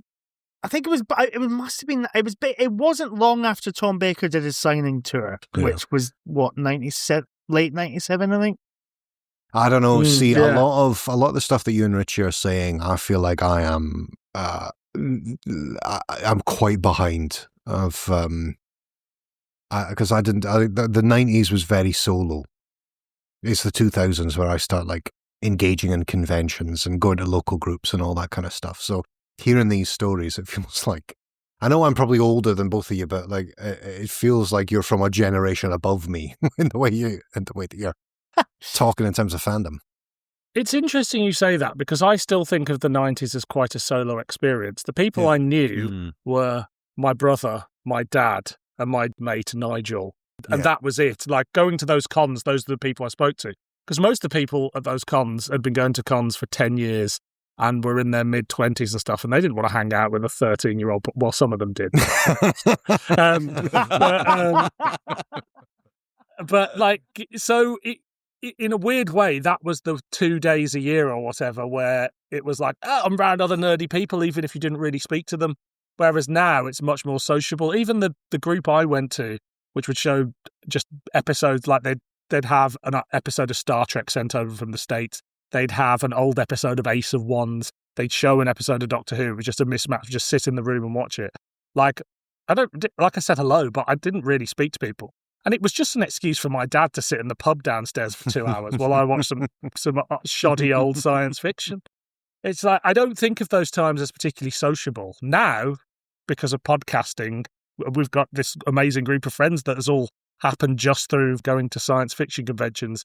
And you can sort of walk into any Doctor Who convention now or Doctor Who gathering, and any one of us would know somebody that we could strike up a conversation with. And even if we didn't, we'd find somebody. I mean, it's also it's the thing about, as you mentioned, podcasting as well, but podcasting is a big part of the reason we all ended up becoming such good friends, because everybody has a Doctor Who. We also have a sense of humor. I think that's incredibly important. Yeah. The thing that there are people who define their fandom by the collection that they built, or the autographs that they get, or I actually don't give a fuck about any. I've got bits. I've got models, I've got figures, I've got VHS, all that kind of stuff. Like, I actually don't give a fuck particularly about the physical stuff. Whenever I think about why I like this stuff, why I continue to like this stuff, it's always the people and the experiences and the laughs and the fucking hangovers and the shed loads of lager and all that kind of stuff. It's always, but it's the experiences. That sounds so ridiculous. I'm a collector of experiences. Like, but it really is something that. in that. Like, it is that, though. Yeah. It's all of this. The binding agent is not necessarily a knowledge of the facts. It's the chats. But I think, like you say about it's the sense of humour as well, and that's a real thing. But like, 14-year-old me would have been mortified at anybody taking the piss out of Doctor Who, because I took it so seriously and wanted it to be taken so seriously that it'd come back as a serious TV show. Now, we talk every day about how dreadful the show is, like, and even the bits we love, we're mocking. And it's not just about taking the piss out of it, but it's not. But I think I remember, like, and I think actually, I think the 90s, to sort of bring it back to what we're talking about, is like, I think that was a crucial part in sort of, for me, learning not to take this stuff too seriously. Because I was surrounded by like funny people who could look at Doctor Who and take the piss, but in an affectionate way. So people like Dave Owen, people like Robert Dick, like people who like understand that show and are funny people. And that was kind of me at first. Yeah, it's like, oh my God, like these guys hate Doctor Who. Why have I come to this room full of people that hate Doctor Who? But then the more time you spend and the more you're laughing, like, it's like, oh yeah, it is a silly show. Like, and that's fine. That's kind of why we love it. It's why, like, whenever people say, like, oh, Doctor Who's shit, mate. Why are you a fan of that? It's like, I know it's shit, mate. That's why I like it. Yeah. It's that thing where you're like, you're trying to tell me the Doctor Who shit, mate. Yeah. Come on. I'll watch know it. shit. You don't I'm in a think... constant state of embarrassment if any other living being is in the room looking at it at the same time. Like, There's something about Doctor Who fandom, or maybe it's general science fiction fandom, but as adults making friends, and it's like all of the people that we have become friends with, because as you said, Ben, like for me as well, it's like it was a fairly localized experience for me. Again, it's that thing where it's like I feel like I'm the only person going through this, and then suddenly like you could I could speak to someone, any of you now, and go, what does BBC Two at 6 o'clock mean to you?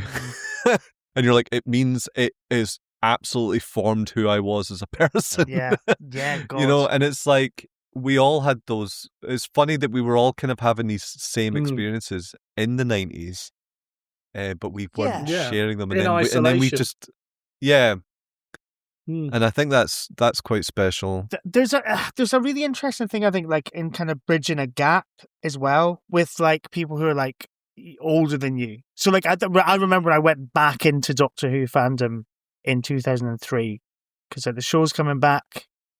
Like I'm gonna go back to the Edinburgh group. I went to that sort of Green Death event, which must have been 2004, I guess. Was it? Irrelevant, Mark. This is about the 90s. What are you talking about? No. But what I mean is that kind of shared experience meant that I could kind of...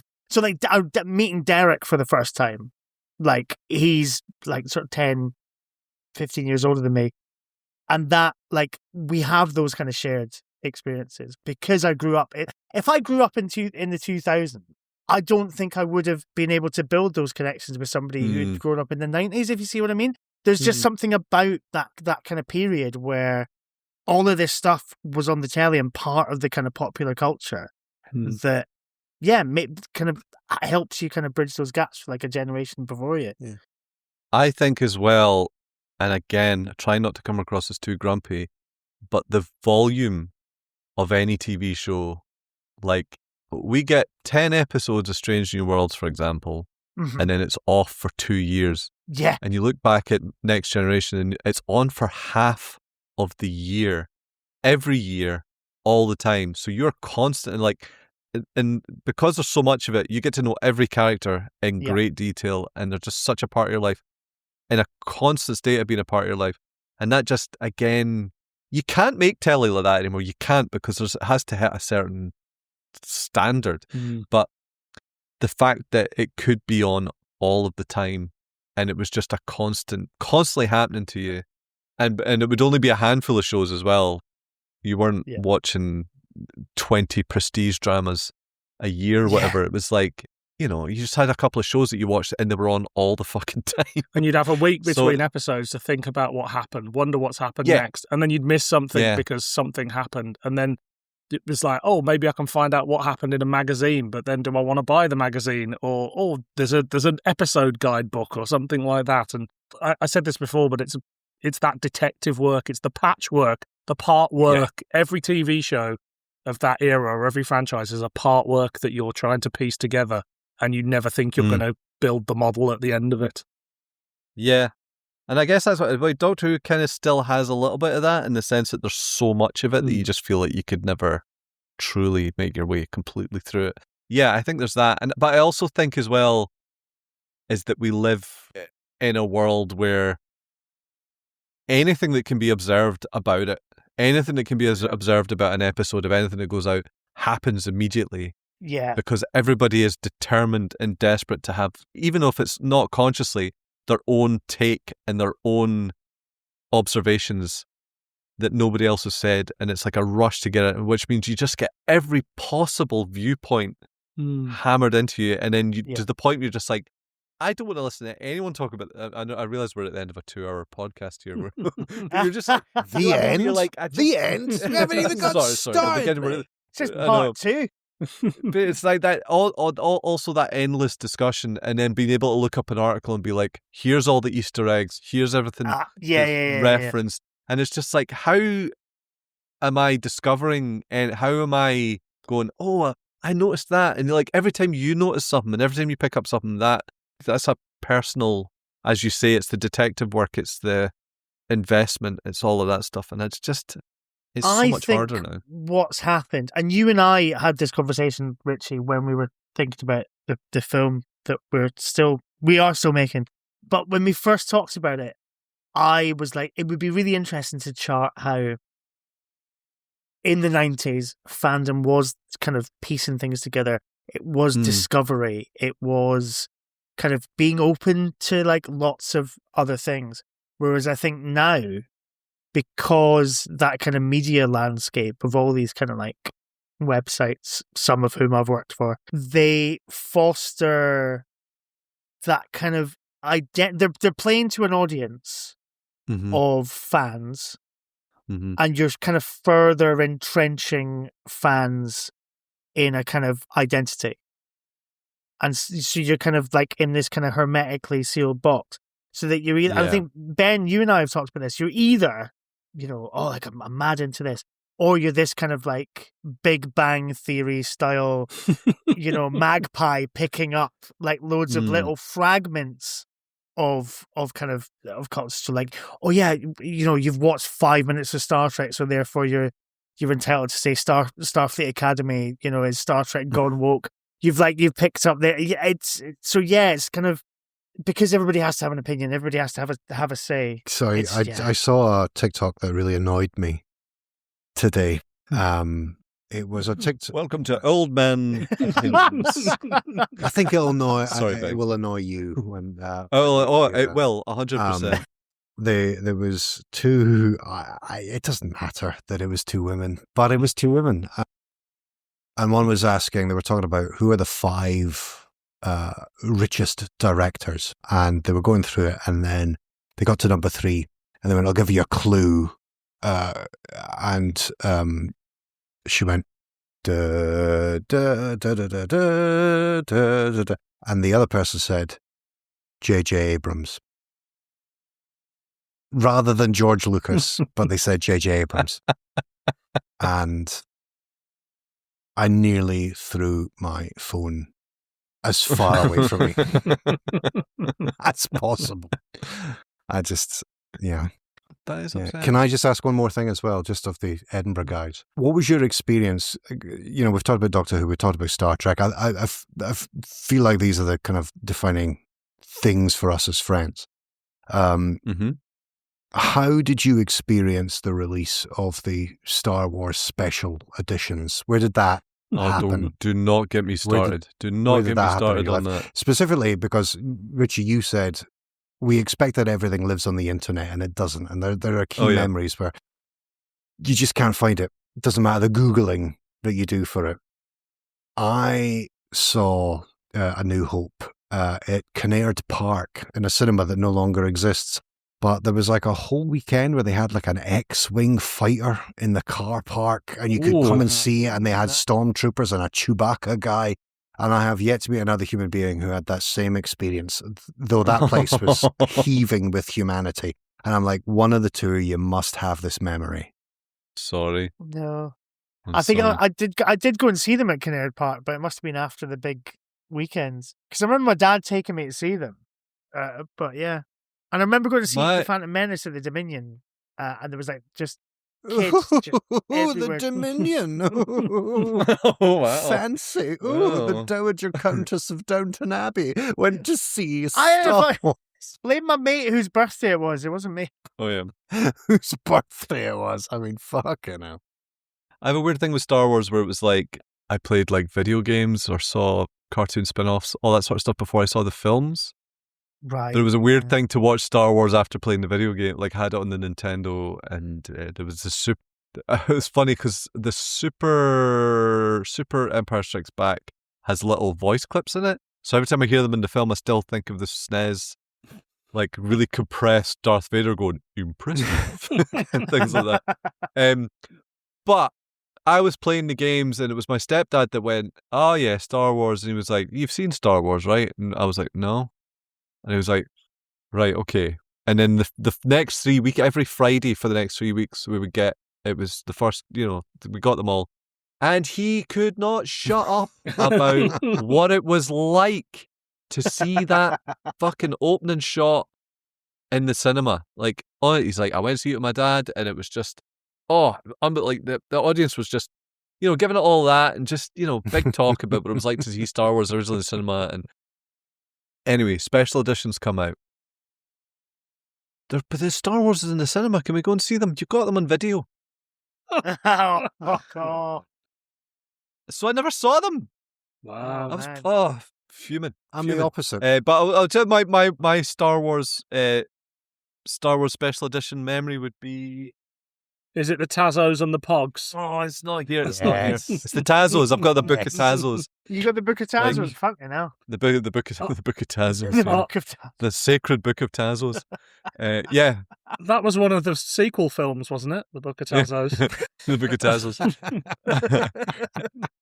Yeah, and there was like 5. I think it was 5 or 10. There was like 50 in total, and 5 or 10 of them you could only get in Doritos. Yeah. I remember it well.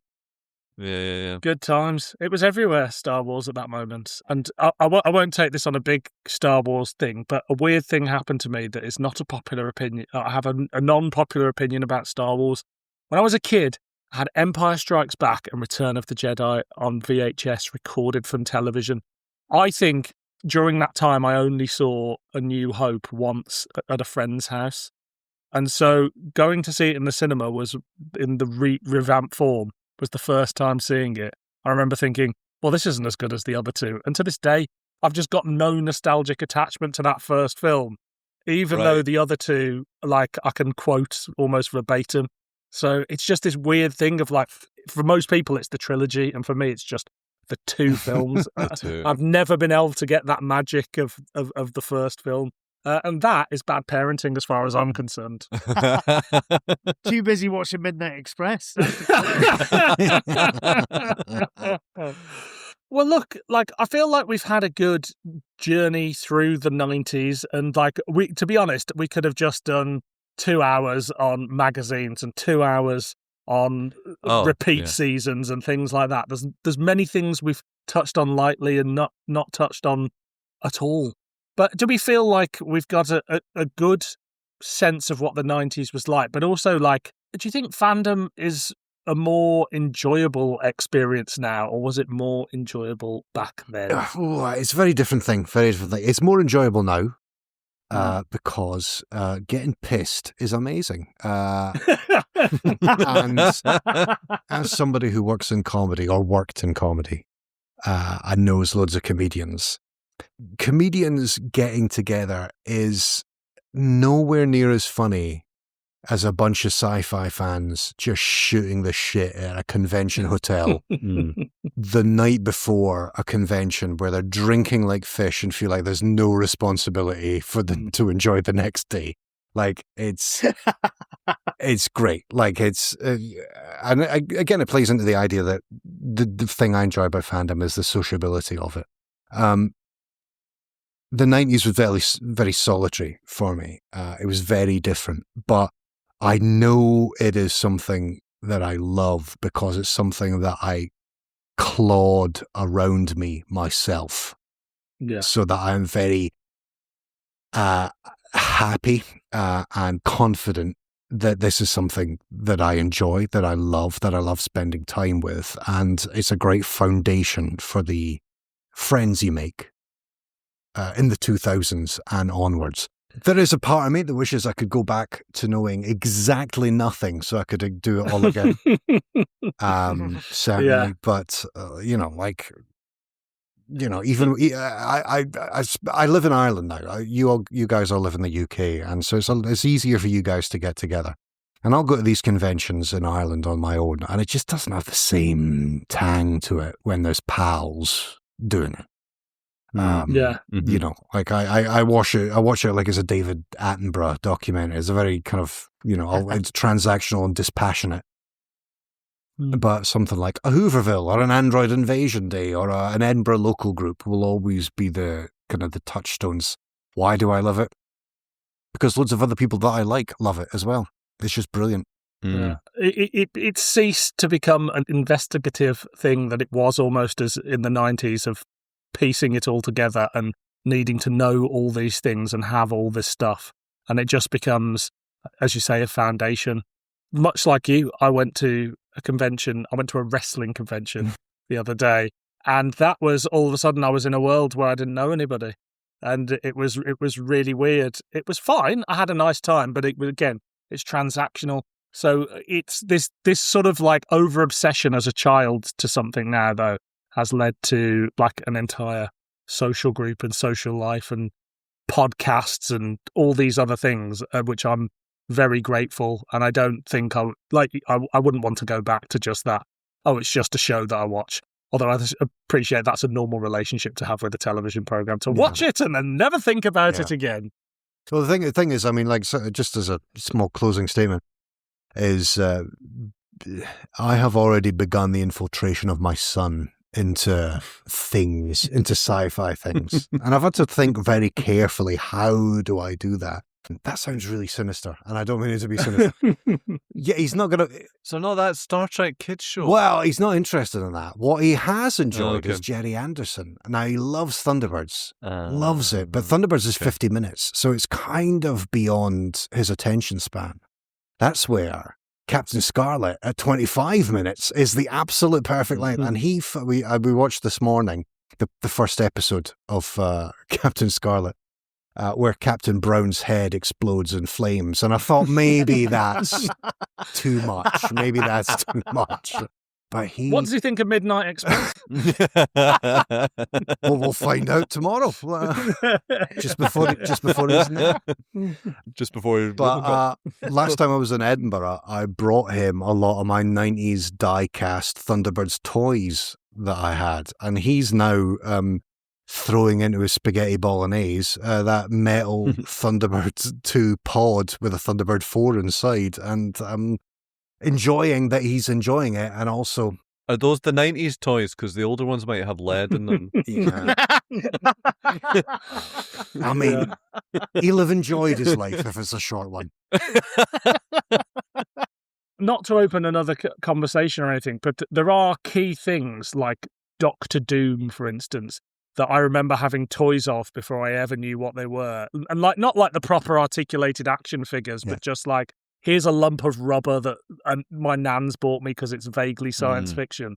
And so you're sowing the seeds there, you know, like he'll remember that one day, and then before you know it, he's writing the Thunderbirds reboot in 25 years. I had a Lion-O from Thundercats, which you had like a little ring that had like a little, I don't know if it's a power source, but like you would stick it in the back of Lion-O and his eyes. And I just remember as a child, I kept like licking the back of Lion-O and just really enjoying the metallic taste. Anyway, I'm gonna go. Is licking the back of Lion-O the episode? Just remember that. That's really tasty. Metal tastes nice. Like when you put a 9-volt battery on your tongue. Exactly. I once put a plugged-in charger to a Game Boy in my mouth. That was a horrible fucking experience. Oh my god. Because you're 9 and you just think, good times. Lessons in electricity. That we could do another podcast on that. That's the one that they're all waiting for. Lessons in electricity. How many times did you nearly blow yourself up as a child? I remember it was like, I woke up on a Saturday morning, I have no idea how it happened, but the cable on my TV had broken and I wanted to watch Live and Kicking, so I plugged in the cable and turned on the TV and then tried to join the two wires like that. Like Baron Frankenstein. It fucking exploded in my face. It was a real like, whoa. Yeah. Have you got anything to add, Richie, besides your... I would say, I was going to say, like, I'm kind of just echoing Ben in the sense that, like, I couldn't possibly say that we're worse off now than we were, because it's like, I do think that we're a bit like, you know, boomers with the housing market, and that we got the perfect... we might have lost out in the housing market, but we got perfect time for... Yeah. But, like, we got that just pre-internet bed of, like, you know, and then we had that period of time where we discovered torrenting and we could just get whatever we wanted. And, like, we just had a real appreciation for that. And then, like, you know, Wikipedia, wikis. And I do think that young people getting into sci-fi now are probably doing the same level of exploration. They're just doing it differently. And there is a lot out there to kind of find.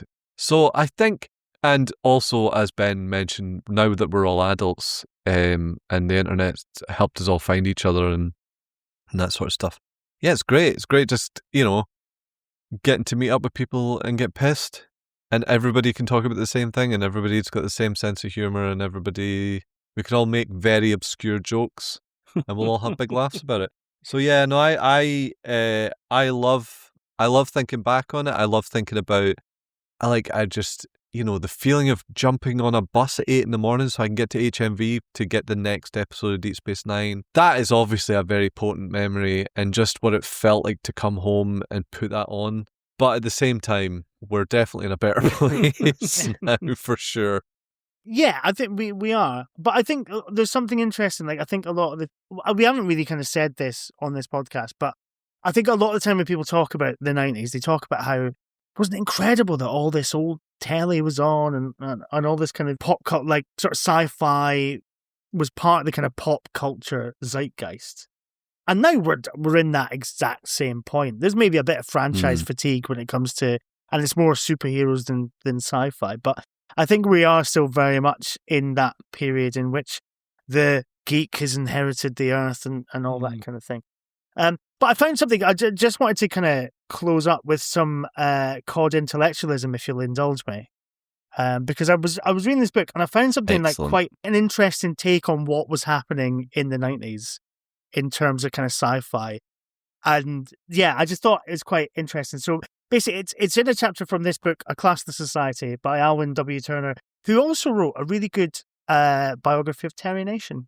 So there you go. If you fancy that. But basically, it's kind of in this sort of, there's a chapter about kind of cool Britannia and kind of what was kind of going on, Oasis, Blur, Britpop, all that kind of thing.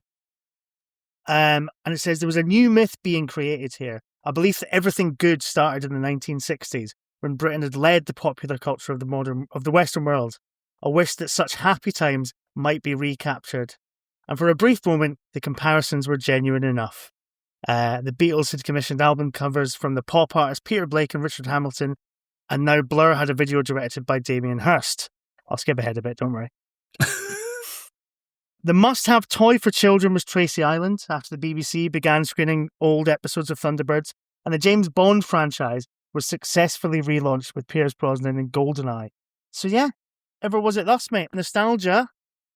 We were born out of nostalgia for the 60s, and we're now here tonight being nostalgic for the 90s. It's wheel turns. And there are people now becoming fans of things from the noughties and beyond who will be sat on a podcast or whatever the equivalent is in the future going, wasn't it better when everything was on iPlayer? Well, because as cynical as I was at the start of this podcast, kind of talking about like, well, where do people discover things now and all that kind of thing? It is streaming. Ultimately, It is streaming. It is people looking for stuff like all those people that watched Friends when it went up on Netflix, for the first time. And there was all the endless, tedious discourse, but there was people who actually were like, this show's really funny. That'll be their favourite show.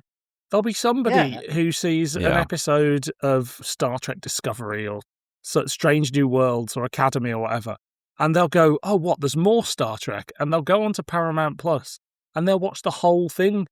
I couldn't have dreamt of such an honor, So they will discover it in a different way and form their own opinions and pull opinions from online and what have you. As you say, the cycle continues. And with that, they all retired from podcasting. There'll be some 20-year-olds here next week. Well, look, lads, thank you so much for joining me today to relive the glory days of the 90s when everything was better. It's been an absolute hoot. Let's go around, and if you've got something to promote, please promote. Let's come to Richie first. My podcast, I Hate Doctor Who, will be back at some point. I've just moved house and had lots of stuff work-wise, so I've just not had time. But it will be back very soon, and but there's loads of other episodes if you haven't heard it before. So go and listen to it. Excellent. Mark? after some time away on the Time Lash, is back, baby. We've got like a new series. Well, we've not got like a new series. Talk properly. Jesus It is Christ. a new series. We've got a new series looking at the Shooty Gatwa era. So we're doing the old On the Time Lash format. We are doing the podcast pub crawl through Doctor Who Old and New. We're pairing up the Shooty Gatwa era with whatever classic series stories we haven't yet discussed. So prepare for the connections to be quite tenuous. And that is, of course, you and Ben Verth. Ben, do you have any words to add to that, or anything else you want to plug? Oh boy, do I? No, Mark said it so eloquently, and I've enjoyed recording these episodes. We're stacking them up before we kind of release them, so there's no kind of 6-month mid-season gap, which is kind of the On the Time Lash style. Which is very 90s, to be fair. But I think I having to do the start that podcast apology that everybody does.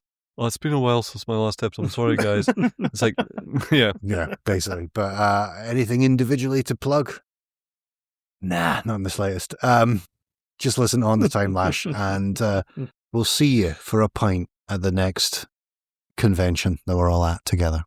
Exactly. Don't talk to us though. We're too busy being dead cool. Yeah, we'll be the loudest, most obnoxious table. Just follow the laughter, and it's us, and it'll be us telling our amazing jokes and being great friends. If you enjoyed this episode, please leave us a review on Apple Podcasts, as it helps people to find the pod. Look for Too Hot for TV on Instagram, TikTok and YouTube at Too Hot, 4 pod. That's Too Hot, 4 pod for the latest updates and additional content. Next time, I'll be joined by Liam, and we'll be looking at the expanded universe of Millennium. But until next time, I've been Dylan. I've been Ben. I've been Mark.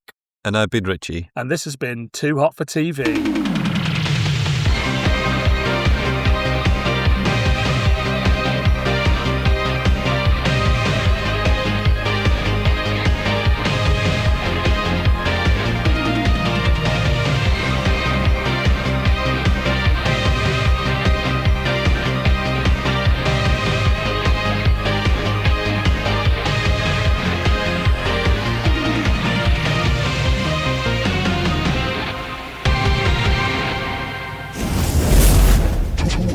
Hot for TV.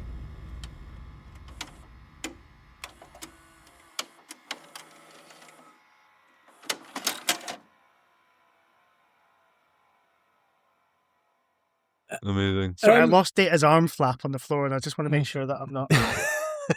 90s problems. Hot for TV. I think, well, you said 90s fandom, so I suppose for me... Sorry, hang on 2 seconds.